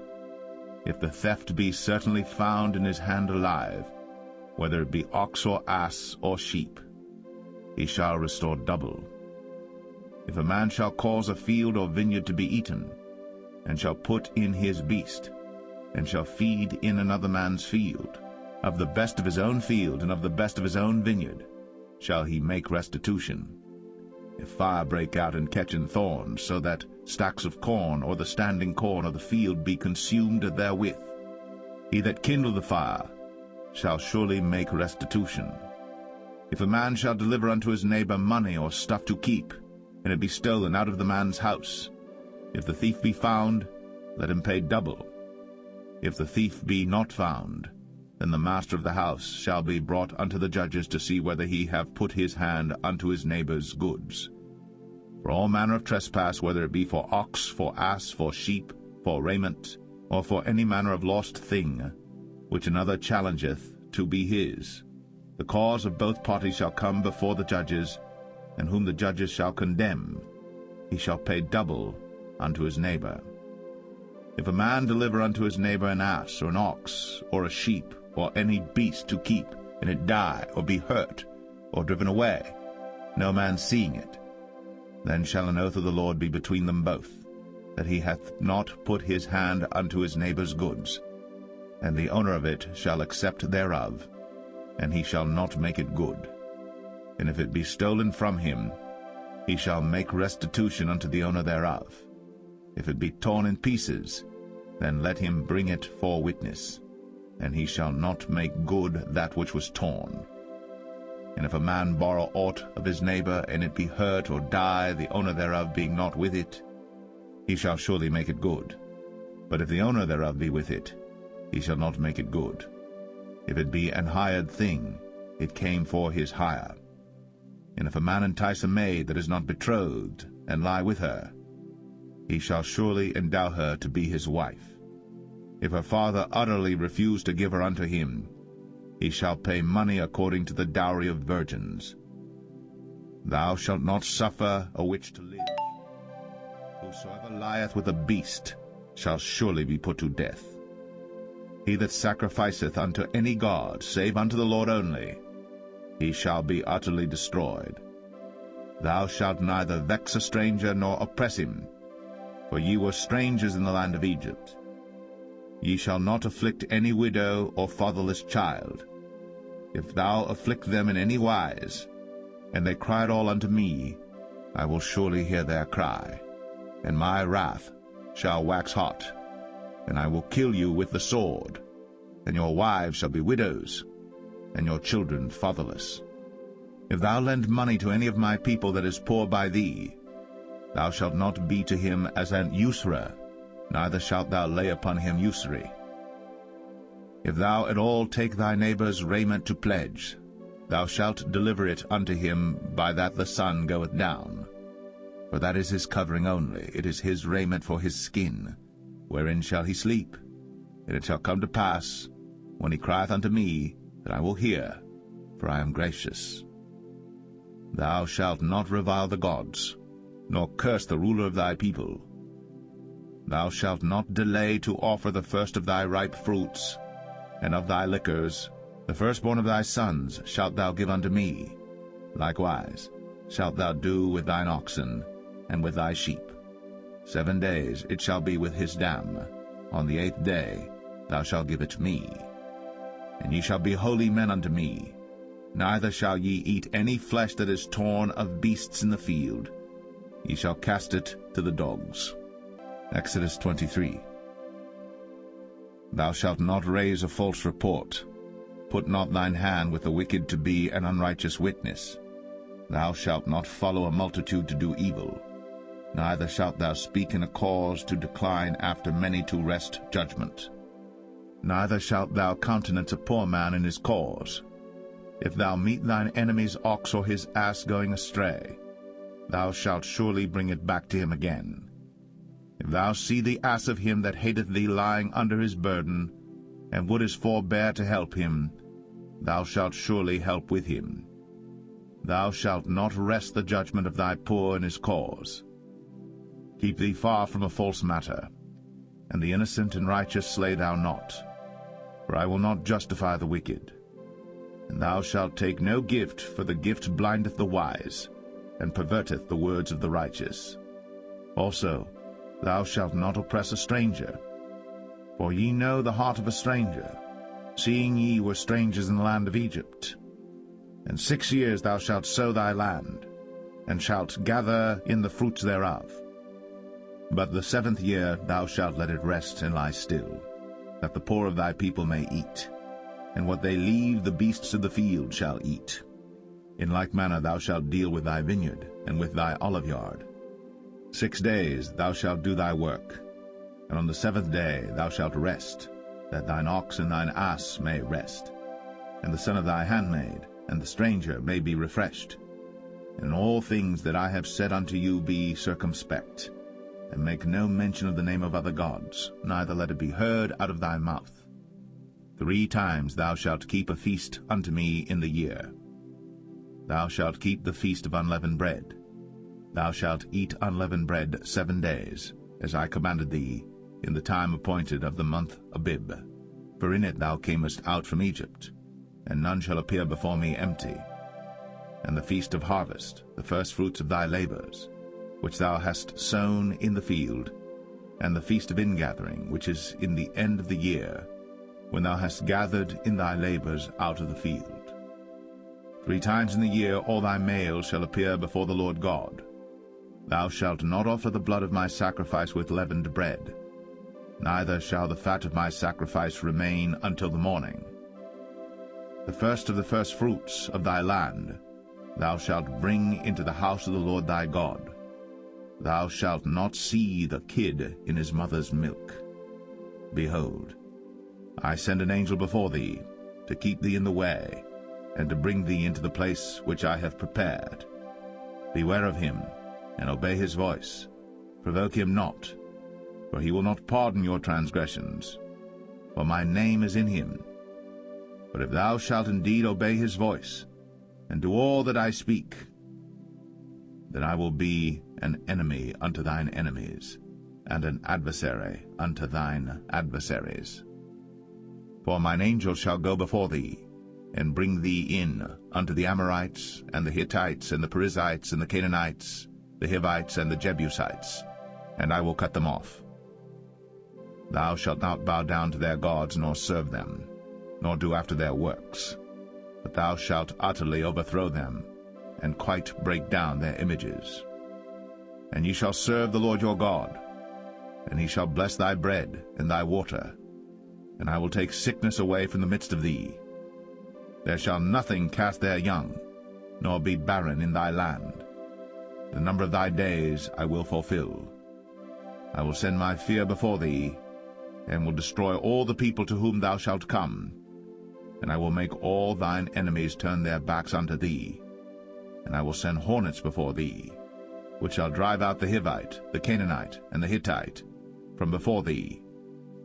I will not drive them out from before thee in 1 year, lest the land become desolate, and the beasts of the field multiply against thee. By little and little I will drive them out from before thee, until thou be increased and inherit the land. And I will set thy bounds from the Red Sea even unto the sea of the Philistines, and from the desert unto the river. For I will deliver the inhabitants of the land into your hand, and thou shalt drive them out before thee. Thou shalt make no covenant with them, nor with their gods. They shall not dwell in thy land, lest they make thee sin against me. For if thou serve their gods, it will surely be a snare unto thee. Exodus 24. And he said unto Moses, Come up unto the Lord, thou and Aaron, Nadab and Abihu, and 70 of the elders of Israel, and worship ye afar off. And Moses alone shall come near the Lord, but they shall not come nigh, neither shall the people go up with him. And Moses came, and told the people all the words of the Lord, and all the judgments, and all the people answered with one voice, and said, All the words which the Lord hath said will we do. And Moses wrote all the words of the Lord, and rose up early in the morning, and builded an altar under the hill, and 12 pillars according to the 12 tribes of Israel. And he sent young men of the children of Israel, which offered burnt offerings, and sacrificed peace offerings of oxen unto the Lord. And Moses took half of the blood, and put it in basins, and half of the blood he sprinkled on the altar. And he took the book of the covenant, and read in the audience of the people, and they said, All that the Lord hath said will we do, and be obedient. And Moses took the blood, and sprinkled it on the people, and said, Behold, the blood of the covenant which the Lord hath made with you concerning all these words. Then went up Moses and Aaron, Nadab and Abihu, and 70 of the elders of Israel. And they saw the God of Israel. And there was under his feet, as it were, a paved work of a sapphire stone, and as it were the body of heaven in his clearness. And upon the nobles of the children of Israel he laid not his hand. Also they saw God, and did eat and drink. And the Lord said unto Moses, Come up to me into the mount, and be there. And I will give thee tables of stone, and a law and commandments which I have written, that thou mayest teach them. And Moses rose up, and his minister Joshua. And Moses went up into the mount of God. And he said unto the elders, Tarry ye here for us, until we come again unto you. And behold, Aaron and Hur are with you. If any man have any matters to do, let him come unto them.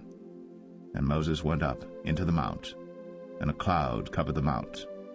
And the glory of the Lord abode upon Mount Sinai, and the cloud covered it 6 days. And the 7th day he called unto Moses out of the midst of the cloud. And the sight of the glory of the Lord was like devouring fire on the top of the mount in the eyes of the children of Israel. And Moses went into the midst of the cloud, and gat him up into the mount. And Moses was in the mount 40 days and 40 nights. Exodus 25. And the Lord spake unto Moses, saying, Speak unto the children of Israel, that they bring me an offering of every man that giveth it willingly with his heart. Ye shall take my offering. And this is the offering which ye shall take of them: gold, and silver, and brass, and blue, and purple, and scarlet, and fine linen, and goat's hair, and rams' skins dyed red, and badgers' skins, and shittim wood, oil for the light, spices for anointing oil, and for sweet incense, onyx stones, and stones to be set in the ephod, and in the breastplate. And let them make me a sanctuary, that I may dwell among them, according to all that I show thee, after the pattern of the tabernacle, and the pattern of all the instruments thereof, even so shall ye make it. And they shall make an ark of shittim wood. 2 cubits and a half shall be the length thereof, and 1 cubit and a half the breadth thereof, and 1 cubit and a half the height thereof. And thou shalt overlay it with pure gold, within and without shalt thou overlay it, and shalt make upon it a crown of gold round about. And thou shalt cast 4 rings of gold for it, and put them in the 4 corners thereof. And 2 rings shall be in the one side of it, and 2 rings in the other side of it. And thou shalt make staves of shittim wood, and overlay them with gold. And thou shalt put the staves into the rings by the sides of the ark, that the ark may be borne with them. The staves shall be in the rings of the ark, they shall not be taken from it. And thou shalt put into the ark the testimony which I shall give thee. And thou shalt make a mercy seat of pure gold. 2 cubits and a half shall be the length thereof, and 1 cubit and a half the breadth thereof. And thou shalt make 2 cherubims of gold. Of beaten work shalt thou make them, in the 2 ends of the mercy seat. And make 1 cherub on the one end, and the other cherub on the other end.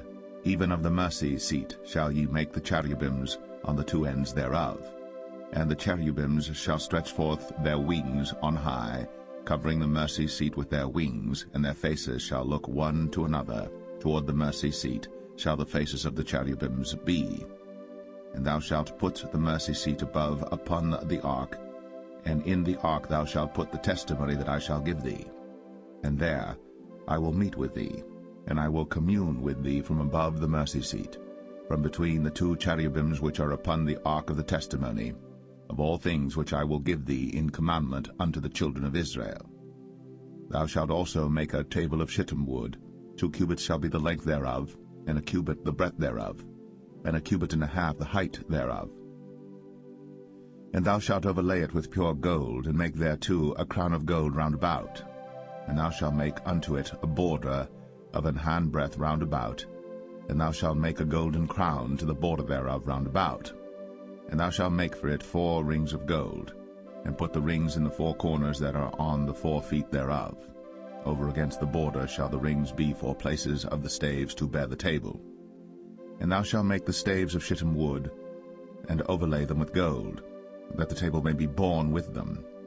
And thou shalt make the dishes thereof, and spoons thereof, and covers thereof, and bowls thereof, to cover withal.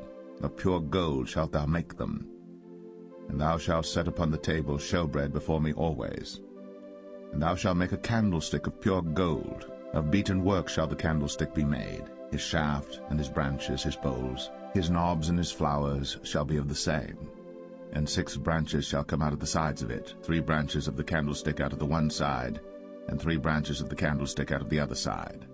3 bowls made like unto almonds, with a knob and a flower in one branch, and 3 bowls made like almonds in the other branch, with a knob and a flower.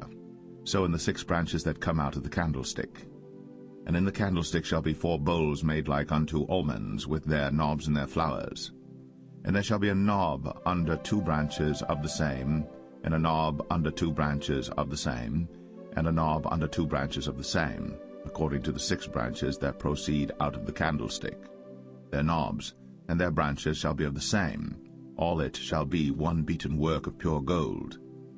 And thou shalt make the 7 lamps thereof, and they shall light the lamps thereof, that they may give light over against it. And the tongs thereof, and the snuff dishes thereof, shall be of pure gold. Of a talent of pure gold shall he make it with all these vessels. And look that thou make them after their pattern, which was shown thee in the mount. Exodus 26. Moreover, thou shalt make the tabernacle with 10 curtains of fine twined linen, and blue, and purple, and scarlet. With cherubims of cunning work shalt thou make them. The length of one curtain shall be 28 cubits, and the breadth of one curtain 4 cubits, and every one of the curtains shall have one measure. The 5 curtains shall be coupled together one to another, and other 5 curtains shall be coupled one to another. And thou shalt make loops of blue upon the edge of the one curtain, from the selvage in the coupling. And likewise shalt thou make in the uttermost edge of another curtain, in the coupling of the second. 50 loops shalt thou make in the one curtain, and 50 loops shalt thou make in the edge of the curtain that is in the coupling of the second, that the loops may take hold one of another. And thou shalt make 50 taches of gold, and couple the curtains together with the taches, and it shall be one tabernacle. And thou shalt make curtains of goat's hair to be a covering upon the tabernacle. 11 curtains shalt thou make. The length of one curtain shall be 30 cubits, and the breadth of one curtain 4 cubits, and the 11 curtains shall be all of one measure. And thou shalt couple 5 curtains by themselves, and 6 curtains by themselves, and shalt double the 6 curtains in the forefront of the tabernacle. And thou shalt make 50 loops on the edge of the one curtain that is outmost in the coupling, and 50 loops in the edge of the curtain which coupleth the second. And thou shalt make 50 taches of brass, and put the taches into the loops, and couple the tent together, that it may be one. And the remnant that remaineth of the curtains of the tent, the half curtain that remaineth, shall hang over the backside of the tabernacle, and a cubit on the one side, and a cubit on the other side of that which remaineth in the length of the curtains of the tent. It shall hang over the sides of the tabernacle on this side, and on that side to cover it. And thou shalt make a covering for the tent of ram's skins dyed red, and a covering above of badger's skins. And thou shalt make boards for the tabernacle of shittim wood standing up. 10 cubits shall be the length of a board, and a cubit and a half shall be the breadth of one board. 2 tenons shall there be in one board, set in order, one against another. Thus shalt thou make for all the boards of the tabernacle 20 boards on the south side southward. And thou shalt make 40 sockets of silver under the 20 boards, 2 sockets under one board for his 2 tenons, and 2 sockets under another board for his 2 tenons. And for the second side of the tabernacle on the north side there shall be 20 boards, and there 40 sockets of silver, 2 sockets under one board, and 2 sockets under another board. And for the sides of the tabernacle westward thou shalt make 6 boards. And 2 boards shalt thou make for the corners of the tabernacle in the 2 sides. And they shall be coupled together beneath, and they shall be coupled together above the head of it unto one ring. Thus shall it be for them both. They shall be for the 2 corners. And they shall be 8 boards, and their sockets of silver 16 sockets, 2 sockets under one board, and 2 sockets under another board. And thou shalt make bars of shittim wood, 5 for the boards of the one side of the tabernacle, and 5 bars for the boards of the other side of the tabernacle, and 5 bars for the boards of the side of the tabernacle for the 2 sides westward. And the middle bar in the midst of the boards shall reach from end to end. And thou shalt overlay the boards with gold, and make their rings of gold, for places for the bars, and thou shalt overlay the bars with gold. And thou shalt rear up the tabernacle according to the fashion thereof which was shown thee in the mount. And thou shalt make a veil of blue and purple and scarlet and fine twined linen of cunning work. With cherubims shall it be made. And thou shalt hang it upon 4 pillars of shittim wood overlaid with gold. Their hooks shall be of gold, upon the 4 sockets of silver. And thou shalt hang up the veil under the taches, that thou mayest bring in thither within the veil the ark of the testimony. And the veil shall divide unto you between the holy place and the most holy. And thou shalt put the mercy seat upon the ark of the testimony in the most holy place. And thou shalt set the table without the veil, and the candlestick over against the table on the side of the tabernacle toward the south. And thou shalt put the table on the north side. And thou shalt make an hanging for the door of the tent of blue and purple and scarlet, and fine twined linen wrought with needlework. And thou shalt make for the hanging 5 pillars of shittim wood, and overlay them with gold, and their hooks shall be of gold, and thou shalt cast 5 sockets of brass for them. Exodus 27.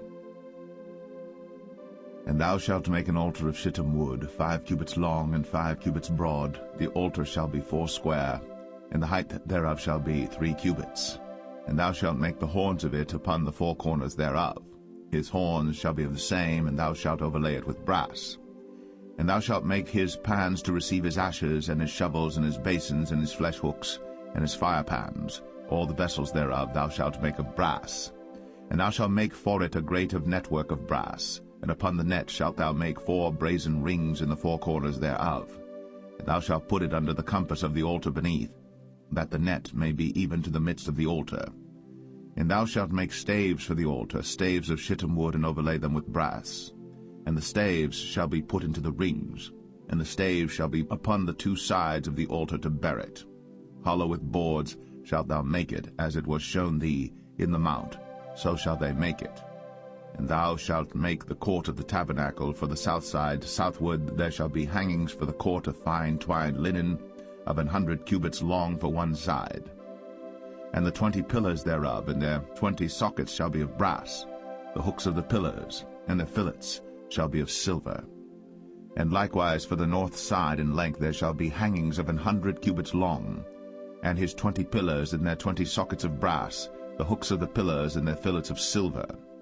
And for the breadth of the court on the west side shall be hangings of 50 cubits, their pillars 10, and their sockets 10. And the breadth of the court on the east side eastward shall be 50 cubits. The hangings of one side of the gate shall be 15 cubits, their pillars 3, and their sockets 3. And on the other side shall be hangings 15 cubits, their pillars 3, and their sockets 3. And for the gate of the court shall be an hanging of 20 cubits of blue, and purple, and scarlet, and fine twined linen, wrought with needlework, and their pillars shall be 4, and their sockets 4. All the pillars round about the court shall be filleted with silver. Their hooks shall be of silver, and their sockets of brass. The length of the court shall be 100 cubits, and the breadth 50 everywhere, and the height 5 cubits of fine twined linen, and their sockets of brass. All the vessels of the tabernacle, and all the service thereof, and all the pins thereof, and all the pins of the court shall be of brass. And thou shalt command the children of Israel that they bring thee pure oil, olive beaten for the light, to cause the lamp to burn always. In the tabernacle of the congregation without the veil, which is before the testimony, Aaron and his sons shall order it from evening to morning before the Lord. It shall be a statute forever unto their generations on the behalf of the children of Israel. Exodus 28. And take thou unto thee Aaron thy brother, and his sons with him, from among the children of Israel, that he may minister unto me in the priest's office, even Aaron, Nadab, and Abihu, Eleazar, and Ithamar, Aaron's sons. And thou shalt make holy garments for Aaron thy brother, for glory and for beauty. And thou shalt speak unto all that are wise-hearted, whom I have filled with the spirit of wisdom, that they may make Aaron's garments to consecrate him, that he may minister unto me in the priest's office. And these are the garments which they shall make: a breastplate, and an ephod, and a robe, and a broidered coat, a mitre, and a girdle. And they shall make holy garments for Aaron thy brother, and his sons, that he may minister unto me in the priest's office. And they shall take gold, and blue, and purple, and scarlet, and fine linen. And they shall make the ephod of gold, of blue, and of purple, of scarlet, and fine twined linen with cunning work. It shall have the 2 shoulder pieces thereof joined at the 2 edges thereof, and so it shall be joined together. And the curious girdle of the ephod which is upon it shall be of the same, according to the work thereof, even of gold, of blue, and purple, and scarlet, and fine twined linen. And thou shalt take 2 onyx stones, and grave on them the names of the children of Israel, 6 of their names on one stone, and the other 6 names of the rest on the other stone, according to their birth. With the work of an engraver in stone, like the engravings of a signet, shalt thou engrave the 2 stones with the names of the children of Israel. Thou shalt make them to be set in ouches of gold. And thou shalt put the 2 stones upon the shoulders of the ephod for stones of memorial unto the children of Israel. And Aaron shall bear their names before the Lord upon his 2 shoulders for a memorial. And thou shalt make ouches of gold, and 2 chains of pure gold at the ends. Of wreathen work shalt thou make them, and fasten the wreathen chains to the ouches. And thou shalt make the breastplate of judgment with cunning work. After the work of the ephod thou shalt make it, of gold, of blue, and of purple, and of scarlet, and of fine twined linen shalt thou make it. 4 square it shall be, being doubled. A span shall be the length thereof, and a span shall be the breadth thereof. And thou shalt set in it settings of stones, even 4 rows of stones. The first row shall be a sardius, a topaz, and a carbuncle. This shall be the first row. And the second row shall be an emerald, a sapphire, and a diamond. And the third row a ligure, an agate, and an amethyst. And the 4th row a beryl, and an onyx, and a jasper. They shall be set in gold in their enclosings. And the stone shall be with the names of the children of Israel, 12 according to their names, like the engravings of a signet. Every one with his name shall they be according to the 12 tribes. And thou shalt make upon the breastplate chains at the ends of wreathen work of pure gold. And thou shalt make upon the breastplate 2 rings of gold, and shalt put the 2 rings on the 2 ends of the breastplate. And thou shalt put the 2 wreathen chains of gold in the 2 rings which are on the ends of the breastplate. And the other 2 ends of the 2 wreathen chains thou shalt fasten in the 2 ouches, and put them on the shoulder pieces of the ephod before it. And thou shalt make 2 rings of gold, and thou shalt put them upon the 2 ends of the breastplate, in the border thereof, which is in the side of the ephod inward. And 2 other rings of gold thou shalt make, and shalt put them on the 2 sides of the ephod underneath, toward the forepart thereof, over against the other coupling thereof, above the curious girdle of the ephod. And they shall bind the breastplate by the rings thereof unto the rings of the ephod with a lace of blue, that it may be above the curious girdle of the ephod, and that the breastplate be not loosed from the ephod. And Aaron shall bear the names of the children of Israel in the breastplate of judgment upon his heart, when he goeth in unto the holy place for a memorial before the Lord continually. And thou shalt put in the breastplate of judgment the Urim and the Thummim, and they shall be upon Aaron's heart, when he goeth in before the Lord.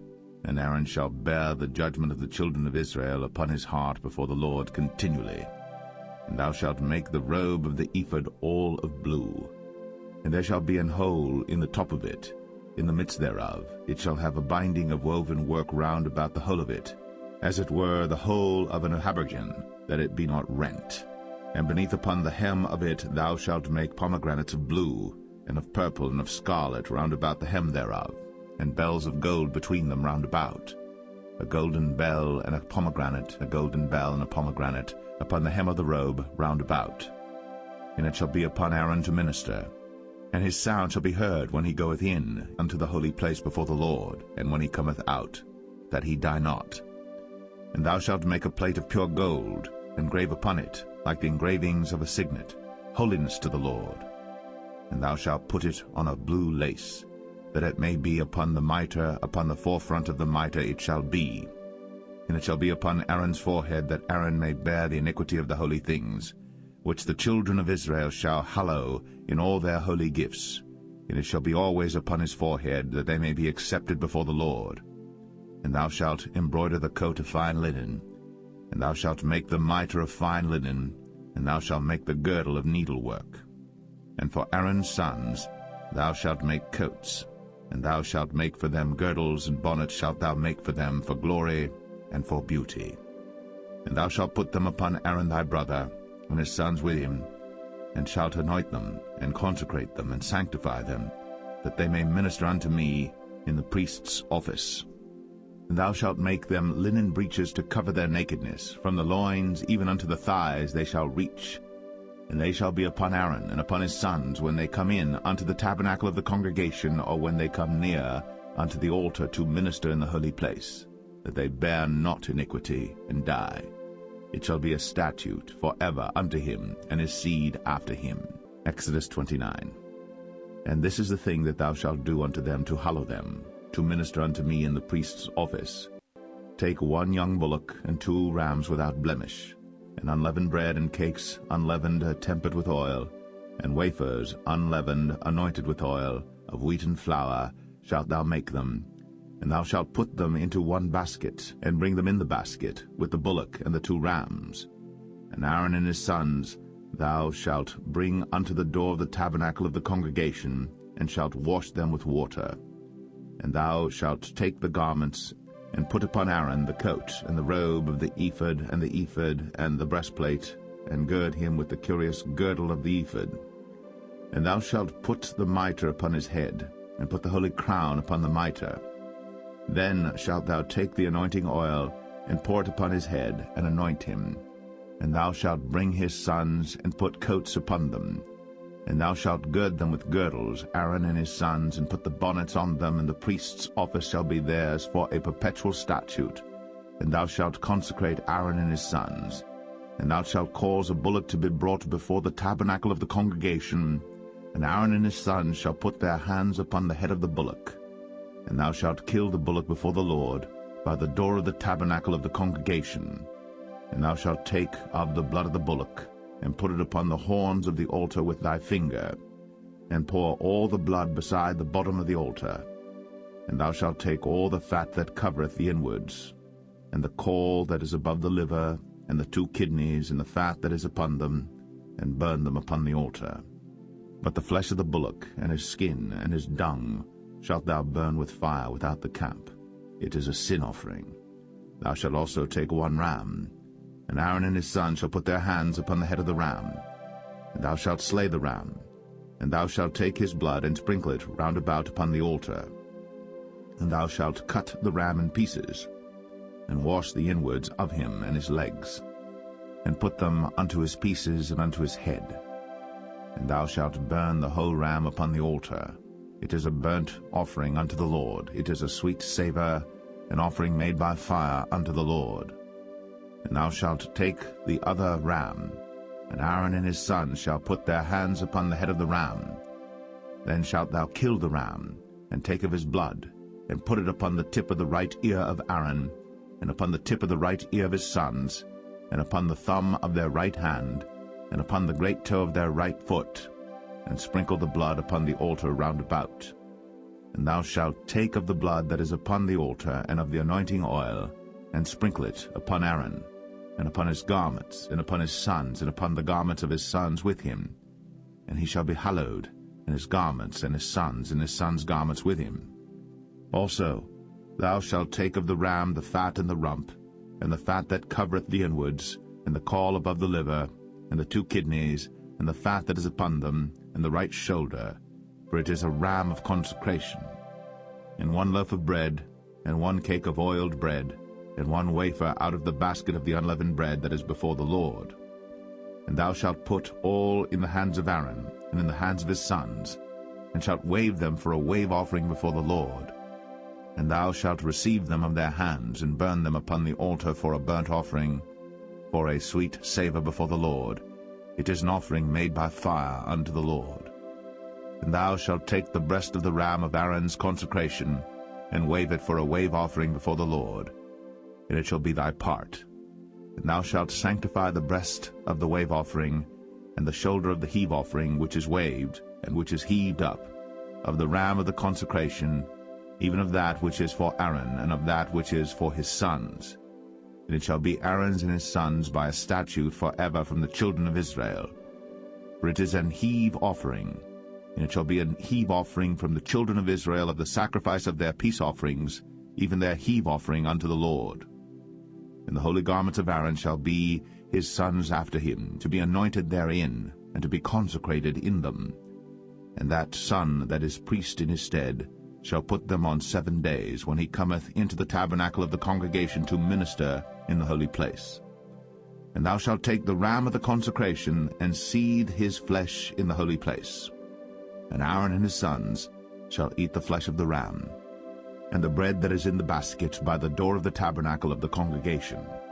And they shall eat those things wherewith the atonement was made, to consecrate and to sanctify them. But a stranger shall not eat thereof, because they are holy. And if aught of the flesh of the consecrations, or of the bread, remain unto the morning, then thou shalt burn the remainder with fire. It shall not be eaten, because it is holy. And thus shalt thou do unto Aaron and to his sons, according to all things which I have commanded thee. 7 days shalt thou consecrate them. And thou shalt offer every day a bullock for a sin offering, for atonement. And thou shalt cleanse the altar, when thou hast made an atonement for it. And thou shalt anoint it, to sanctify it.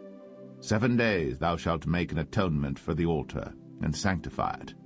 And it shall be an altar most holy. Whatsoever toucheth the altar shall be holy.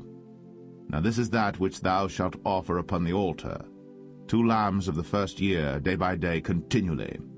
The one lamb thou shalt offer in the morning, and the other lamb thou shalt offer at even. And with the one lamb 1/10 deal of flour mingled with the 4th part of an hin of beaten oil, and the 4th part of an hin of wine for a drink offering. And the other lamb thou shalt offer at even, and shalt do thereto according to the meat offering of the morning, and according to the drink offering thereof, for a sweet savour, an offering made by fire unto the Lord.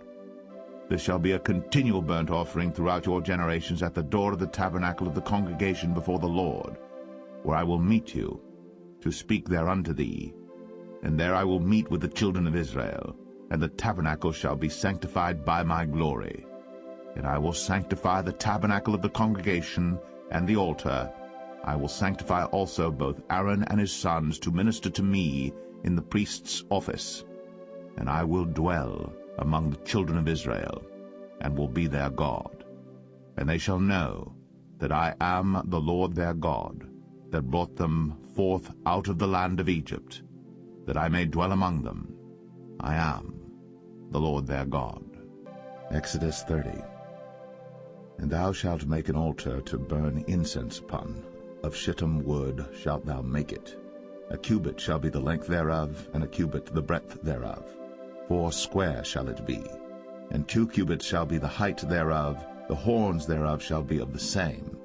And thou shalt overlay it with pure gold, the top thereof and the sides thereof round about, and the horns thereof. And thou shalt make unto it a crown of gold round about. And 2 golden rings shalt thou make to it under the crown of it. By the 2 corners thereof upon the 2 sides of it shalt thou make it. And they shall be for places for the staves to bear it withal.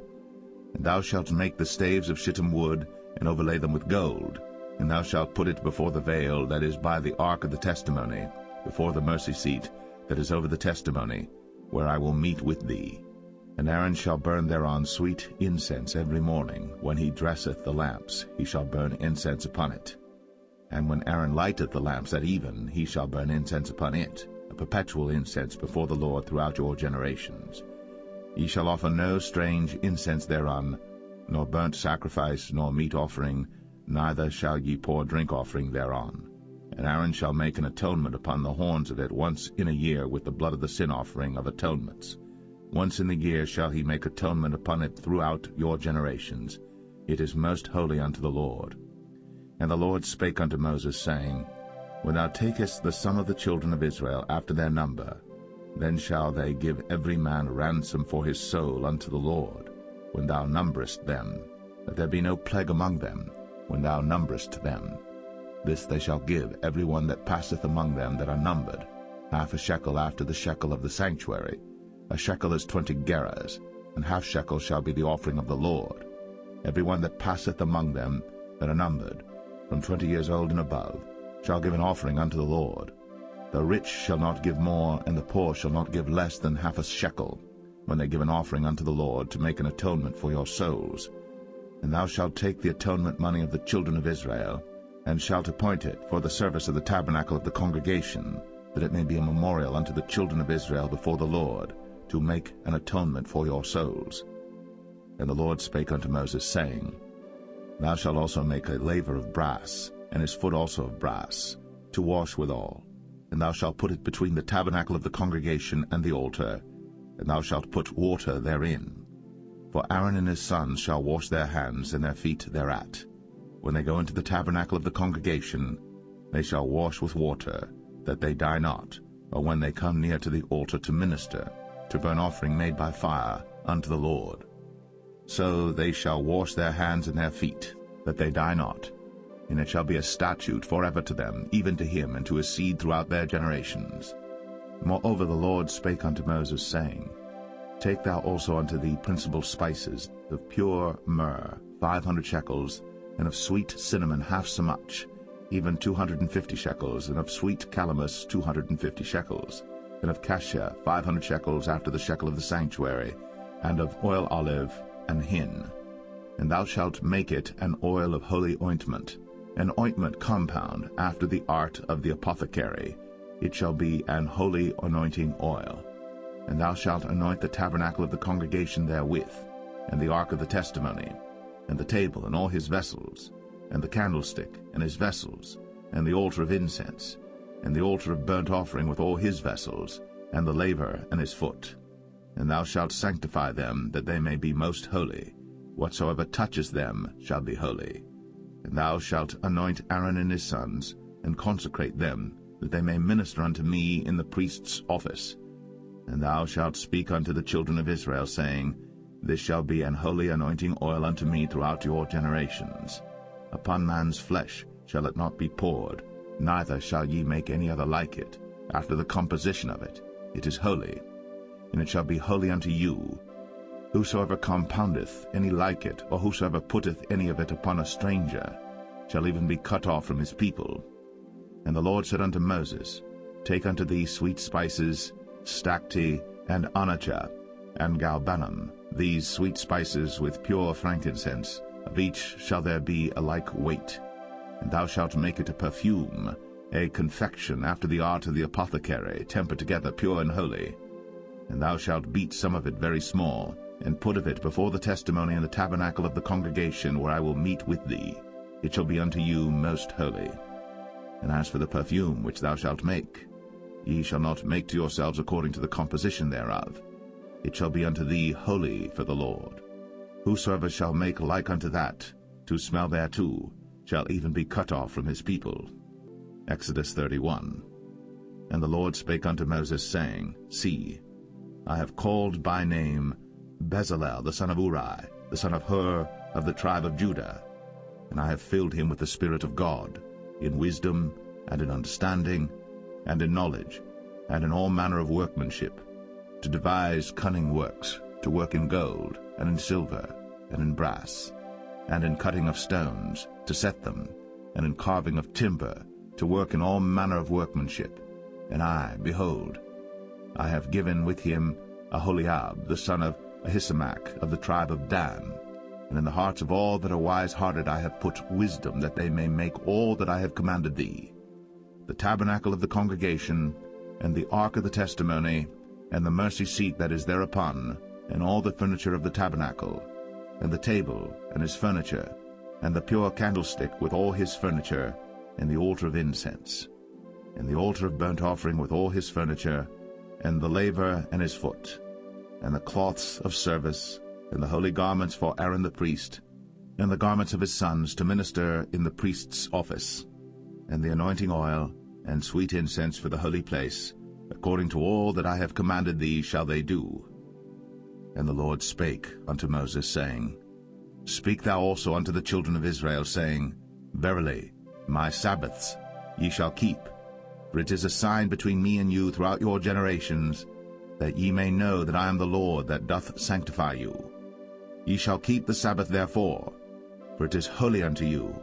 Every one that defileth it shall surely be put to death. For whosoever doeth any work therein, that soul shall be cut off from among his people. 6 days may work be done, but in the 7th is the Sabbath of rest, holy to the Lord. Whosoever doeth any work in the Sabbath day, he shall surely be put to death. Wherefore the children of Israel shall keep the Sabbath, to observe the Sabbath throughout their generations, for a perpetual covenant. It is a sign between me and the children of Israel forever. For in 6 days the Lord made heaven and earth, and on the 7th day he rested and was refreshed. And he gave unto Moses, when he had made an end of communing with him upon Mount Sinai, 2 tables of testimony, tables of stone, written with the finger of God. Exodus 32. And when the people saw that Moses delayed to come down out of the mount, the people gathered themselves together unto Aaron, and said unto him, Up, make us gods, which shall go before us. For as for this Moses, the man that brought us up out of the land of Egypt, we wot not what is become of him. And Aaron said unto them, Break off the golden earrings which are in the ears of your wives, of your sons, and of your daughters, and bring them unto me. And all the people brake off the golden earrings which were in their ears, and brought them unto Aaron. And he received them at their hand, and fashioned it with a graving tool, after he had made it a molten calf. And they said, These be thy gods, O Israel, which brought thee up out of the land of Egypt. And when Aaron saw it, he built an altar before it. And Aaron made proclamation and said, Tomorrow is a feast to the Lord. Then they rose up early on the morrow, and offered burnt offerings, and brought peace offerings. And the people sat down to eat and to drink, and rose up to play. And the Lord said unto Moses, Go, get thee down, for thy people which thou broughtest out of the land of Egypt have corrupted themselves. They have turned aside quickly out of the way which I commanded them. They have made them a molten calf, and have worshipped it, and have sacrificed thereunto, and said, These be thy gods, O Israel, which have brought thee up out of the land of Egypt. And the Lord said unto Moses, I have seen this people, and behold, it is a stiff-necked people. Now therefore let me alone, that my wrath may wax hot against them, and that I may consume them. And I will make of thee a great nation. And Moses besought the Lord his God, and said, Lord, why doth thy wrath wax hot against thy people, which thou hast brought forth out of the land of Egypt with great power, and with a mighty hand? Wherefore should the Egyptians speak and say, For mischief did he bring them out, to slay them in the mountains, and to consume them from the face of the earth? Turn from thy fierce wrath, and repent of this evil against thy people. Remember Abraham, Isaac, and Israel, thy servants, to whom thou swarest by thine own self, and saidst unto them, I will multiply your seed as the stars of heaven. And all this land that I have spoken of will I give unto your seed, and they shall inherit it forever. And the Lord repented of the evil which he thought to do unto his people. And Moses turned, and went down from the mount, and the 2 tables of the testimony were in his hand. The tables were written on both their sides. On the one side and on the other were they written. And the tables were the work of God, and the writing was the writing of God, graven upon the tables. And when Joshua heard the noise of the people as they shouted, he said unto Moses, There is a noise of war in the camp. And he said, It is not the voice of them that shout for mastery, neither is it the voice of them that cry for being overcome, but the noise of them that sing do I hear. And it came to pass, as soon as he came nigh unto the camp, that he saw the calf and the dancing. And Moses' anger waxed hot, and he cast the tables out of his hands, and brake them beneath the mount. And he took the calf which they had made, and burnt it in the fire, and ground it to powder, and strawed it upon the water, and made the children of Israel drink of it.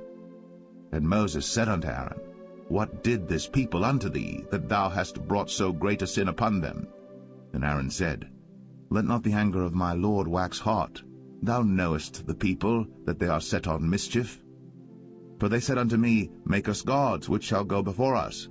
For as for this Moses, the man that brought us up out of the land of Egypt, we wot not what is become of him. And I said unto them, Whosoever hath any gold, let them break it off. So they gave it to me. Then I cast it into the fire, and there came out this calf. And when Moses saw that the people were naked, for Aaron had made them naked unto their shame among their enemies, then Moses stood in the gate of the camp, and said, Who is on the Lord's side? Let him come unto me. And all the sons of Levi gathered themselves together unto him. And he said unto them, Thus saith the Lord God of Israel, Put every man his sword by his side, and go in and out from gate to gate throughout the camp, and slay every man his brother, and every man his companion, and every man his neighbor. And the children of Levi did according to the word of Moses. And there fell of the people that day about 3,000 men. For Moses had said, Consecrate yourselves today to the Lord, even every man upon his son and upon his brother, that he may bestow upon you a blessing this day. And it came to pass on the morrow that Moses said unto the people, Ye have sinned a great sin, and now I will go up unto the Lord. Peradventure I shall make an atonement for your sin. And Moses returned unto the Lord and said, O this people have sinned a great sin, and have made them gods of gold. Yet now, if thou wilt forgive their sin, and if not, blot me, I pray thee, out of thy book, which thou hast written. And the Lord said unto Moses, Whosoever hath sinned against me, him will I blot out of my book. Therefore now go, lead the people unto the place of which I have spoken unto thee. Behold, mine angel shall go before thee. Nevertheless, in the day when I visit, I will visit their sin upon them. And the Lord plagued the people, because they made the calf, which Aaron made. Exodus 33. And the Lord said unto Moses, Depart, and go up hence, thou and the people which thou hast brought up out of the land of Egypt, unto the land which I swear unto Abraham, to Isaac, and to Jacob, saying, Unto thy seed will I give it. And I will send an angel before thee, and I will drive out the Canaanite, the Amorite, and the Hittite, and the Perizzite, the Hivite, and the Jebusite, unto a land flowing with milk and honey.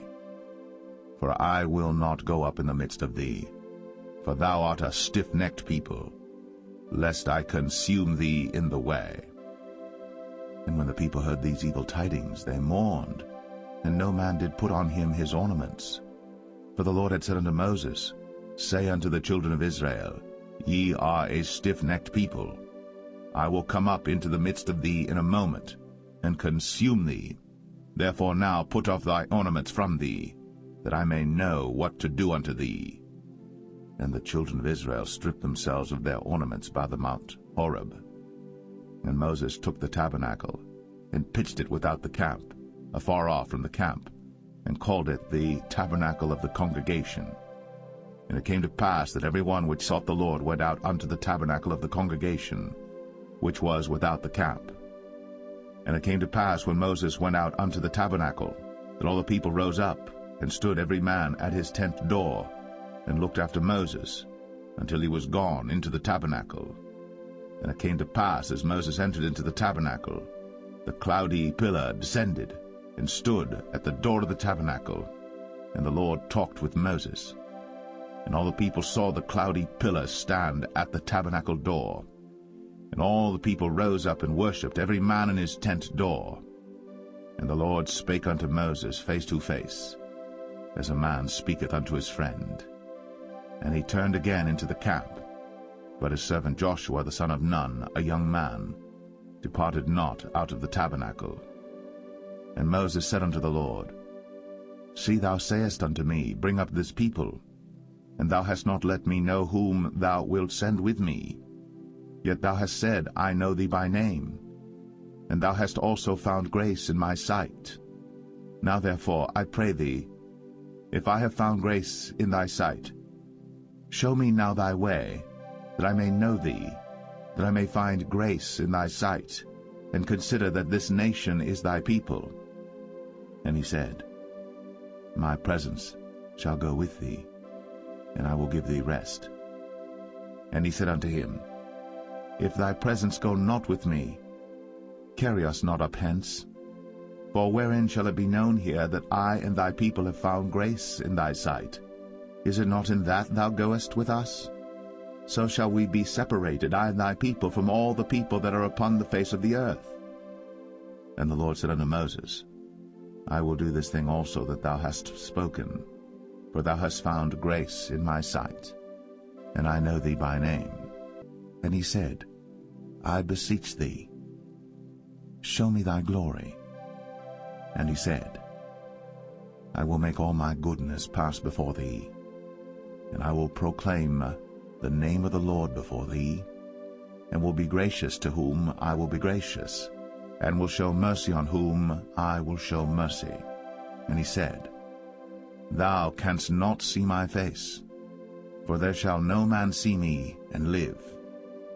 And the Lord said, Behold, there is a place by me, and thou shalt stand upon a rock. And it shall come to pass, while my glory passeth by, that I will put thee in a cleft of the rock, and will cover thee with my hand while I pass by. And I will take away mine hand, and thou shalt see my back parts, but my face shall not be seen. Exodus 34. And the Lord said unto Moses, Hew thee 2 tables of stone like unto the first. And I will write upon these tables the words that were in the first tables which thou breakest. And be ready in the morning, and come up in the morning unto Mount Sinai, and present thyself there to me in the top of the mount. And no man shall come up with thee, neither let any man be seen throughout all the mount. Neither let the flocks nor herds feed before that mount. And he hewed 2 tables of stone like unto the first. And Moses rose up early in the morning, and went up unto Mount Sinai, as the Lord had commanded him, and took in his hand the 2 tables of stone. And the Lord descended in the cloud, and stood with him there, and proclaimed the name of the Lord.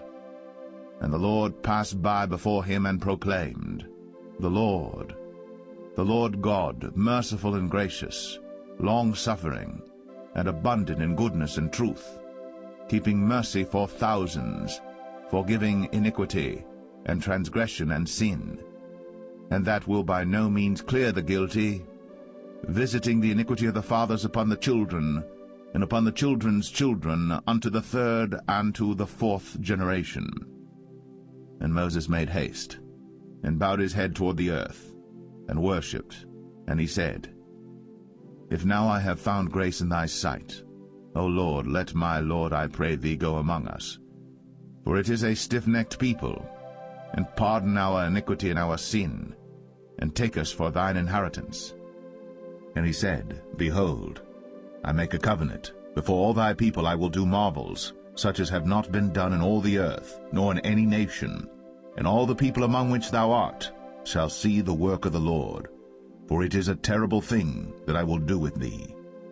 Observe thou that which I command thee this day. Behold, I drive out before thee the Amorite, and the Canaanite, and the Hittite, and the Perizzite, and the Hivite, and the Jebusite.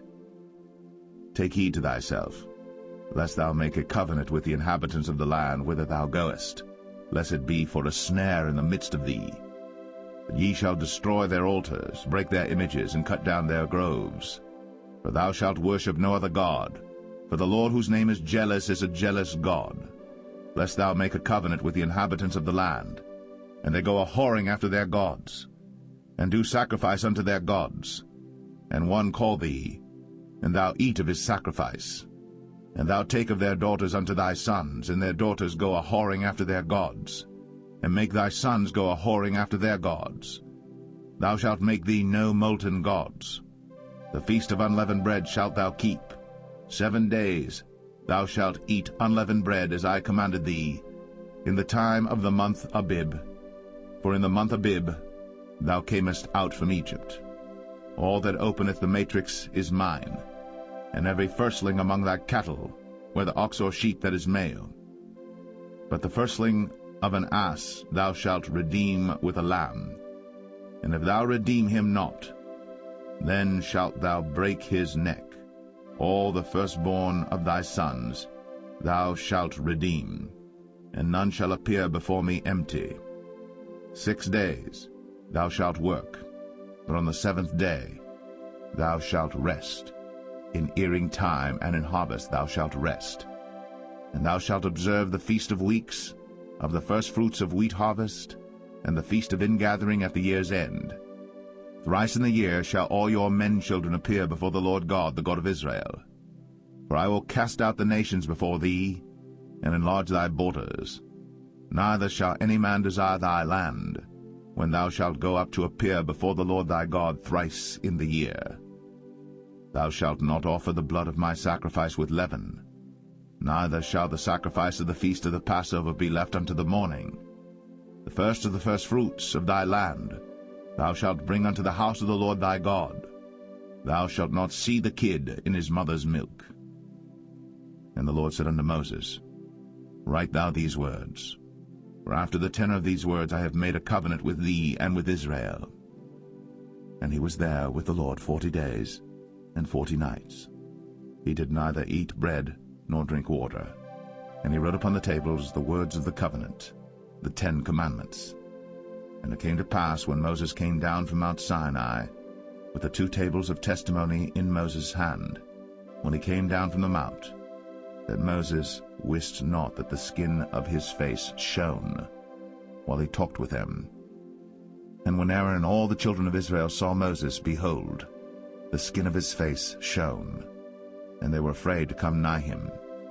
And Moses called unto them, and Aaron and all the rulers of the congregation returned unto him.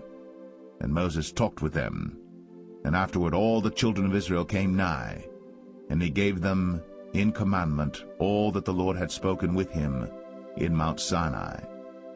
Until Moses had done speaking with them, he put a veil on his face. But when Moses went in before the Lord to speak with him, he took the veil off until he came out. And he came out, and spake unto the children of Israel that which he was commanded. And the children of Israel saw the face of Moses, that the skin of Moses' face shone. And Moses put the veil upon his face again, until he went in to speak with him. Exodus 35.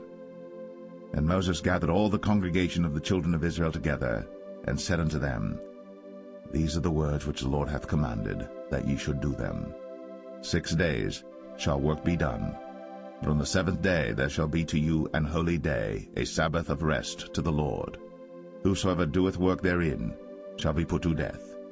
Ye shall kindle no fire throughout your habitations upon the Sabbath day. And Moses spake unto all the congregation of the children of Israel, saying, This is the thing which the Lord commanded, saying, Take ye from among you an offering unto the Lord. Whosoever is of a willing heart, let him bring it, an offering of the Lord, gold and silver and brass, and blue and purple and scarlet and fine linen and goat's hair, and rams' skins dyed red, and badgers' skins, and shittim wood, and oil for the light, and spices for anointing oil, and for the sweet incense, and onyx stones, and stones to be set for the ephod and for the breastplate. And every wise-hearted among you shall come, and make all that the Lord hath commanded, the tabernacle, his tent, and his covering, his taches, and his boards, his bars, his pillars, and his sockets, the ark and the staves thereof, with the mercy seat and the veil of the covering, the table and his staves, and all his vessels, and the showbread, the candlestick also for the light, and his furniture, and his lamps, with the oil for the light, and the incense altar, and his staves, and the anointing oil, and the sweet incense, and the hanging for the door at the entering in of the tabernacle, the altar of burnt offering, with his brazen grate, his staves, and all his vessels, the laver and his foot, the hangings of the court, his pillars and their sockets, and the hanging for the door of the court, the pins of the tabernacle, and the pins of the court, and their cords, the cloths of service, to do service in the holy place, the holy garments for Aaron the priest, and the garments of his sons to minister in the priest's office. And all the congregation of the children of Israel departed from the presence of Moses. And they came, every one whose heart stirred him up, and every one whom his spirit made willing. And they brought the Lord's offering to the work of the tabernacle of the congregation, and for all his service, and for the holy garments. And they came, both men and women, as many as were willing-hearted, and brought bracelets and earrings and rings and tablets, all jewels of gold. And every man that offered an offering of gold unto the Lord. And every man with whom was found blue and purple and scarlet and fine linen and goat's hair, and red skins of rams and badgers' skins brought them. Every one that did offer an offering of silver and brass brought the Lord's offering, and every man with whom was found shittim wood for any work of the service brought it. And all the women that were wise-hearted did spin with their hands, and brought that which they had spun, both of blue and of purple and of scarlet and of fine linen. And all the women whose heart stirred them up in wisdom spun goat's hair. And the rulers brought onyx stones, and stones to be set for the ephod and for the breastplate, and spice, and oil for the light, and for the anointing oil, and for the sweet incense. The children of Israel brought a willing offering unto the Lord, every man and woman whose heart made them willing to bring for all manner of work, which the Lord had commanded to be made by the hand of Moses. And Moses said unto the children of Israel, See, the Lord hath called by name Bezalel the son of Uri, the son of Hur, of the tribe of Judah. And he hath filled him with the Spirit of God in wisdom, in understanding, and in knowledge, and in all manner of workmanship, and to devise curious works, to work in gold, and in silver, and in brass, and in the cutting of stones, to set them, and in carving of wood, to make any manner of cunning work. And he hath put in his heart that he may teach, both he and Aholiab, the son of Ahisamach, of the tribe of Dan. Them hath he filled with wisdom of heart, to work all manner of work, of the engraver, and of the cunning workman, and of the embroiderer, in blue, and in purple, and scarlet, and in fine linen, and of the weaver, even of them that do any work, and of those that devise cunning work. Exodus 36. Then wrought Bezalel and Aholiab, and every wise-hearted man, in whom the Lord put wisdom and understanding to know how to work all manner of work for the service of the sanctuary, according to all that the Lord had commanded. And Moses called Bezalel and Aholiab, and every wise-hearted man in whose heart the Lord had put wisdom, even every one whose heart stirred him up to come unto the work to do it. And they received of Moses all the offering, which the children of Israel had brought for the work of the service of the sanctuary, to make it withal. And they brought yet unto him free offerings every morning. And all the wise men that wrought all the work of the sanctuary came every man from his work which they made. And they spake unto Moses, saying, The people bring much more than enough for the service of the work, which the Lord commanded to make. And Moses gave commandment, and they caused it to be proclaimed throughout the camp, saying, Let neither man nor woman make any more work for the offering of the sanctuary. So the people were restrained from bringing. For the stuff they had was sufficient for all the work to make it, and too much. And every wise-hearted man among them that wrought the work of the tabernacle made 10 curtains of fine twined linen, and blue, and purple, and scarlet. With cherubims of cunning work made he them. The length of one curtain was 28 cubits, and the breadth of one curtain 4 cubits. The curtains were all of one size. And he coupled the 5 curtains one unto another, and the other 5 curtains he coupled one unto another. And he made loops of blue on the edge of one curtain from the selvage in the coupling. Likewise he made in the uttermost side of another curtain in the coupling of the second. 50 loops made he in one curtain, and 50 loops made he in the edge of the curtain which was in the coupling of the second. The loops held one curtain to another. And he made 50 taches of gold, and coupled the curtains one unto another with the taches. So it became one tabernacle. And he made curtains of goat's hair for the tent over the tabernacle. 11 curtains he made them. The length of one curtain was 30 cubits, and 4 cubits was the breadth of one curtain. The 11 curtains were of one size.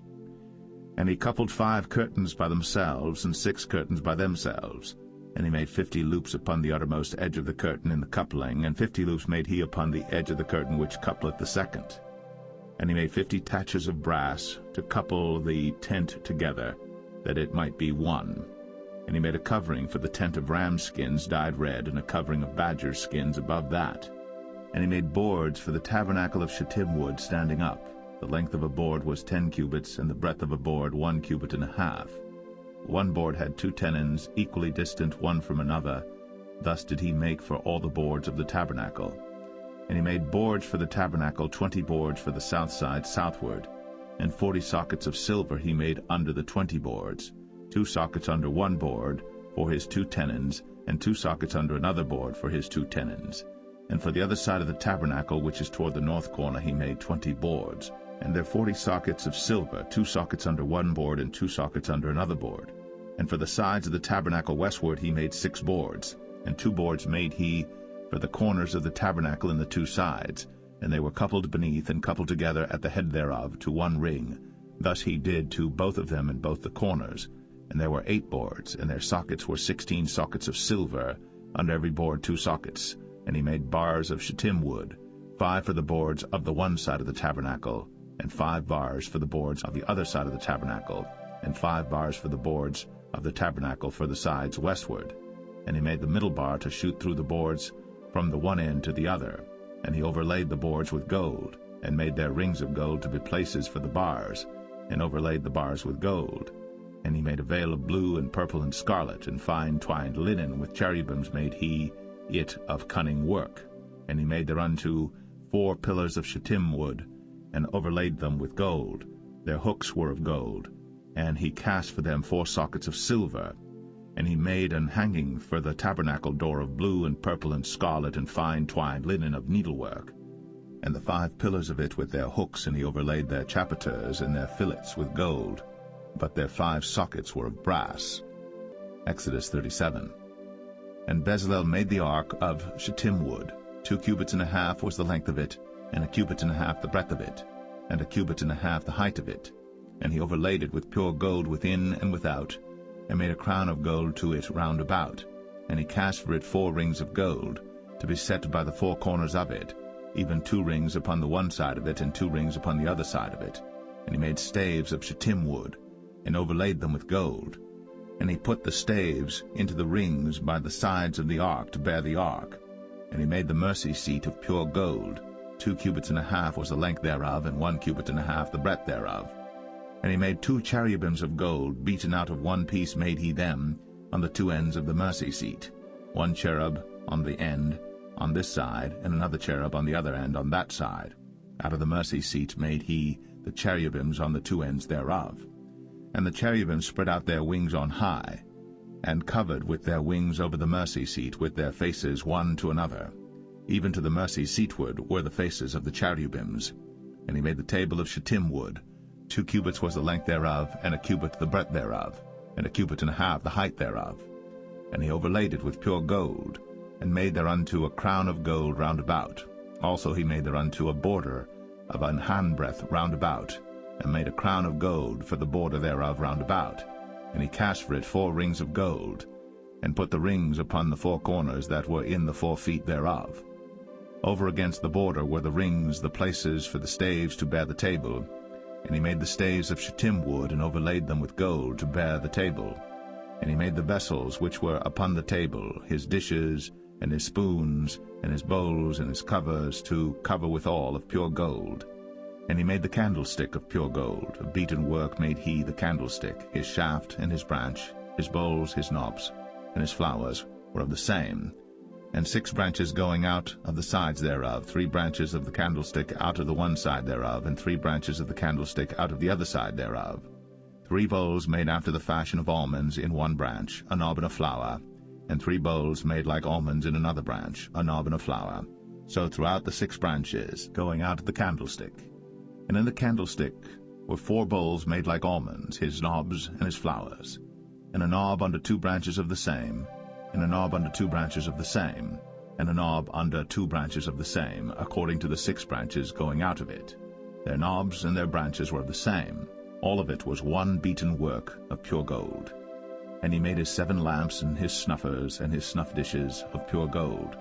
Of a talent of pure gold made he it, and all the vessels thereof.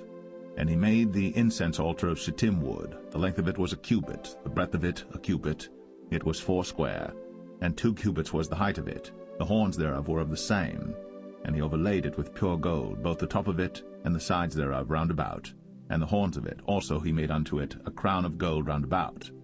And he made 2 rings of gold for it under the crown thereof, by the 2 corners of it upon the 2 sides thereof, to be places for the staves to bear it withal. And he made the staves of shittim wood, and overlaid them with gold. And he made the holy anointing oil, and the pure incense of sweet spices, according to the work of the apothecary. Exodus 38. And he made the altar of burnt offering of shittim wood. 5 cubits was the length thereof, and 5 cubits the breadth thereof. It was 4 square, and 3 cubits the height thereof. And he made the horns thereof on the 4 corners of it. The horns thereof were of the same, and he overlaid it with brass. And he made all the vessels of the altar, the pots and the shovels and the basins and the flesh hooks, and the fire pans, all the vessels thereof made he of brass. And he made for the altar a brazen grate of network under the compass thereof, beneath unto the midst of it. And he cast 4 rings for the 4 ends of the grate of brass, to be places for the staves. And he made the staves of shittim wood, and overlaid them with brass. And he put the staves into the rings on the sides of the altar, to bear it withal. He made the altar hollow with boards. And he made the laver of brass, and the foot of it of brass, of the looking-glasses of the women assembling, which assembled at the door of the tabernacle of the congregation. And he made the court. On the south side southward the hangings of the court were of fine twined linen, 100 cubits. Their pillars were 20, and their brazen sockets 20. The hooks of the pillars and their fillets were of silver. And for the north side the hangings were 100 cubits, their pillars were 20, and their sockets of brass 20. The hooks of the pillars and their fillets of silver. And for the west side were hangings of 50 cubits, their pillars 10, and their sockets 10. The hooks of the pillars and their fillets of silver. And for the east side eastward 50 cubits. The hangings of the one side of the gate were 15 cubits, their pillars 3, and their sockets 3. And for the other side of the court gate, on this hand and that hand, were hangings of 15 cubits, their pillars 3, and their sockets 3. All the hangings of the court round about were of fine twined linen. And the sockets for the pillars were of brass, the hooks of the pillars and their fillets of silver, and the overlaying of their chapiters of silver. And all the pillars of the court were filleted with silver. And the hanging for the gate of the court was needlework, of blue and purple and scarlet and fine twined linen. And 20 cubits was the length, and the height and the breadth was 5 cubits, answerable to the hangings of the court. And their pillars were 4, and their sockets of brass 4, their hooks of silver, and the overlaying of their chapiters and their fillets of silver. And all the pins of the tabernacle and of the court round about were of brass. This is the sum of the tabernacle, even of the tabernacle of testimony, as it was counted, according to the commandment of Moses, for the service of the Levites, by the hand of Ithamar, son to Aaron the priest. And Bezalel, the son of Uri, the son of Hur, of the tribe of Judah, made all that the Lord commanded Moses. And with him was Aholiab, son of Ahisamach, of the tribe of Dan, an engraver, and a cunning workman, and an embroiderer in blue, and in purple, and in scarlet, and fine linen. All the gold that was occupied for the work, and all the work of the holy place, even the gold of the offering, was 29 talents, and 730 shekels after the shekel of the sanctuary. And the silver of them that were numbered of the congregation was 100 talents, and 1,760 shekels after the shekel of the sanctuary. A bekah for every man, that is, half a shekel, after the shekel of the sanctuary, for every one that went to be numbered, from 20 years old and upward, for 600,000 and 3,550 men. And of the 100 talents of silver were cast the sockets of the sanctuary, and the sockets of the veil, and 100 sockets of the 100 talents, a talent for a socket. And of the 1,775 shekels he made hooks for the pillars, and overlaid their chapiters, and filleted them. And the brass of the offering was 70 talents, and 2,400 shekels. And therewith he made the sockets to the door of the tabernacle of the congregation, and the brazen altar, and the brazen grate for it, and all the vessels of the altar, and the sockets of the court round about, and the sockets of the court gate, and all the pins of the tabernacle, and all the pins of the court round about. Exodus 39. And of the blue, and purple, and scarlet they made cloths of service, to do service in the holy place, and made the holy garments for Aaron, as the Lord commanded Moses. And he made the ephod of gold, blue, and purple, and scarlet, and fine twined linen. And they did beat the gold into thin plates, and cut it into wires, to work it in the blue, and in the purple, and in the scarlet, and in the fine linen with cunning work. They made shoulder pieces for it, to couple it together. By the 2 edges was it coupled together. And the curious girdle of his ephod that was upon it was of the same, according to the work thereof, of gold, blue, and purple, and scarlet, and fine twined linen, as the Lord commanded Moses. And they wrought onyx stones enclosed in ouches of gold, graven as signets are graven, with the names of the children of Israel. And he put them on the shoulders of the ephod, that they should be stones for a memorial to the children of Israel, as the Lord commanded Moses. And he made the breastplate of cunning work, like the work of the ephod, of gold, blue, and purple, and scarlet, and fine twined linen. It was 4 square. They made the breastplate double. A span was the length thereof, and a span the breadth thereof, being doubled. And they set in it 4 rows of stones. The first row was a sardius, a topaz, and a carbuncle. This was the first row. And the second row an emerald, a sapphire, and a diamond. And the third row a ligure. an agate, and an amethyst, and the fourth row a beryl, an onyx, and a jasper. They were enclosed in ouches of gold in their enclosings. And the stones were according to the names of the children of Israel, 12 according to their names, like the engravings of a signet, every one with his name, according to the 12 tribes. And they made upon the breastplate chains at the ends of wreathen work of pure gold. And they made 2 ouches of gold and 2 gold rings, and put the 2 rings in the 2 ends of the breastplate. And they put the 2 wreathen chains of gold in the 2 rings on the ends of the breastplate. And the 2 ends of the 2 wreathen chains they fastened in the 2 ouches, and put them on the shoulder pieces of the ephod before it. And they made 2 rings of gold, and put them on the 2 ends of the breastplate, upon the border of it, which was on the side of the ephod inward. And they made 2 other golden rings, and put them on the 2 sides of the ephod underneath, toward the forepart of it, over against the other coupling thereof, above the curious girdle of the ephod. And they did bind the breastplate by his rings unto the rings of the ephod with a lace of blue, that it might be above the curious girdle of the ephod, and that the breastplate might not be loosed from the ephod, as the Lord commanded Moses. And he made the robe of the ephod of woven work, all of blue. And there was an hole in the midst of the robe, as the hole of an habergeon, with a band round about the hole, that it should not rend. And they made upon the hems of the robe pomegranates of blue and purple and scarlet and twined linen. And they made bells of pure gold, and put the bells between the pomegranates upon the hem of the robe, round about between the pomegranates, a bell and a pomegranate round about the hem of the robe to minister in, as the Lord commanded Moses. And they made coats of fine linen of woven work for Aaron and for his sons, and a mitre of fine linen, and goodly bonnets of fine linen, and linen breeches of fine twined linen, and a girdle of fine twined linen, and blue and purple and scarlet of needlework, as the Lord commanded Moses.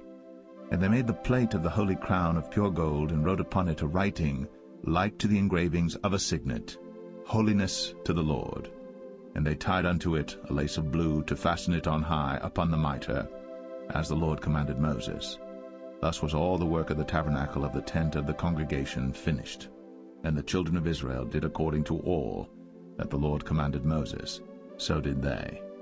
And they brought the tabernacle unto Moses, the tent, and all his furniture, his taches, his boards, his bars, and his pillars, and his sockets, and the covering of ram skins dyed red, and the covering of badger skins, and the veil of the covering, the ark of the testimony, and the staves thereof, and the mercy seat, the table and all the vessels thereof, and the showbread, the pure candlestick, with the lamps thereof, even with the lamps to be set in order, and all the vessels thereof, and the oil for light, and the golden altar, and the anointing oil, and the sweet incense, and the hanging for the tabernacle door, the brazen altar, and his grate of brass, his staves and all his vessels, the laver and his foot, the hangings of the court, his pillars and his sockets, and the hanging for the court gate, his cords, and his pins, and all the vessels of the service of the tabernacle for the tent of the congregation, the cloths of service to do service in the holy place, and the holy garments for Aaron the priest,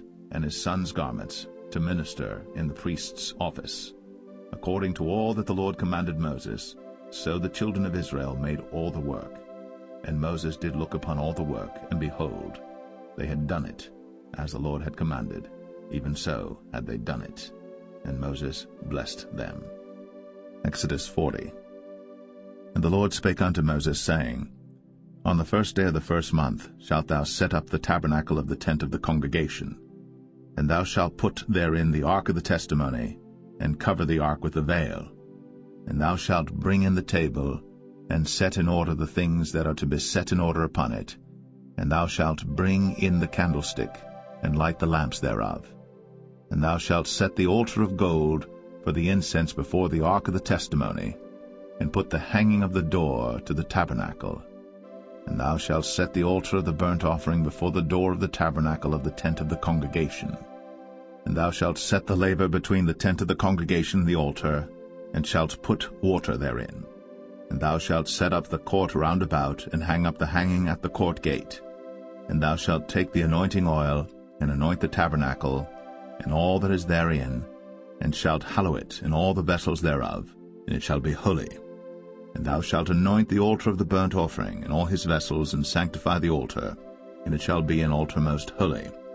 And thou shalt anoint the laver and his foot, and sanctify it. And thou shalt bring Aaron and his sons unto the door of the tabernacle of the congregation, and wash them with water. And thou shalt put upon Aaron the holy garments, and anoint him, and sanctify him, that he may minister unto me in the priest's office. And thou shalt bring his sons, and clothe them with coats.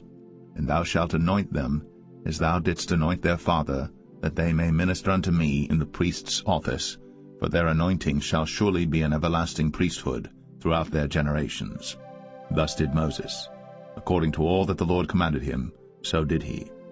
And it came to pass in the 1st month, in the 2nd year, on the 1st day of the month, that the tabernacle was reared up. And Moses reared up the tabernacle, and fastened his sockets, and set up the boards thereof, and put in the bars thereof, and reared up his pillars. And he spread abroad the tent over the tabernacle, and put the covering of the tent above upon it, as the Lord commanded Moses. And he took and put the testimony into the ark, and set the staves on the ark, and put the mercy seat above upon the ark.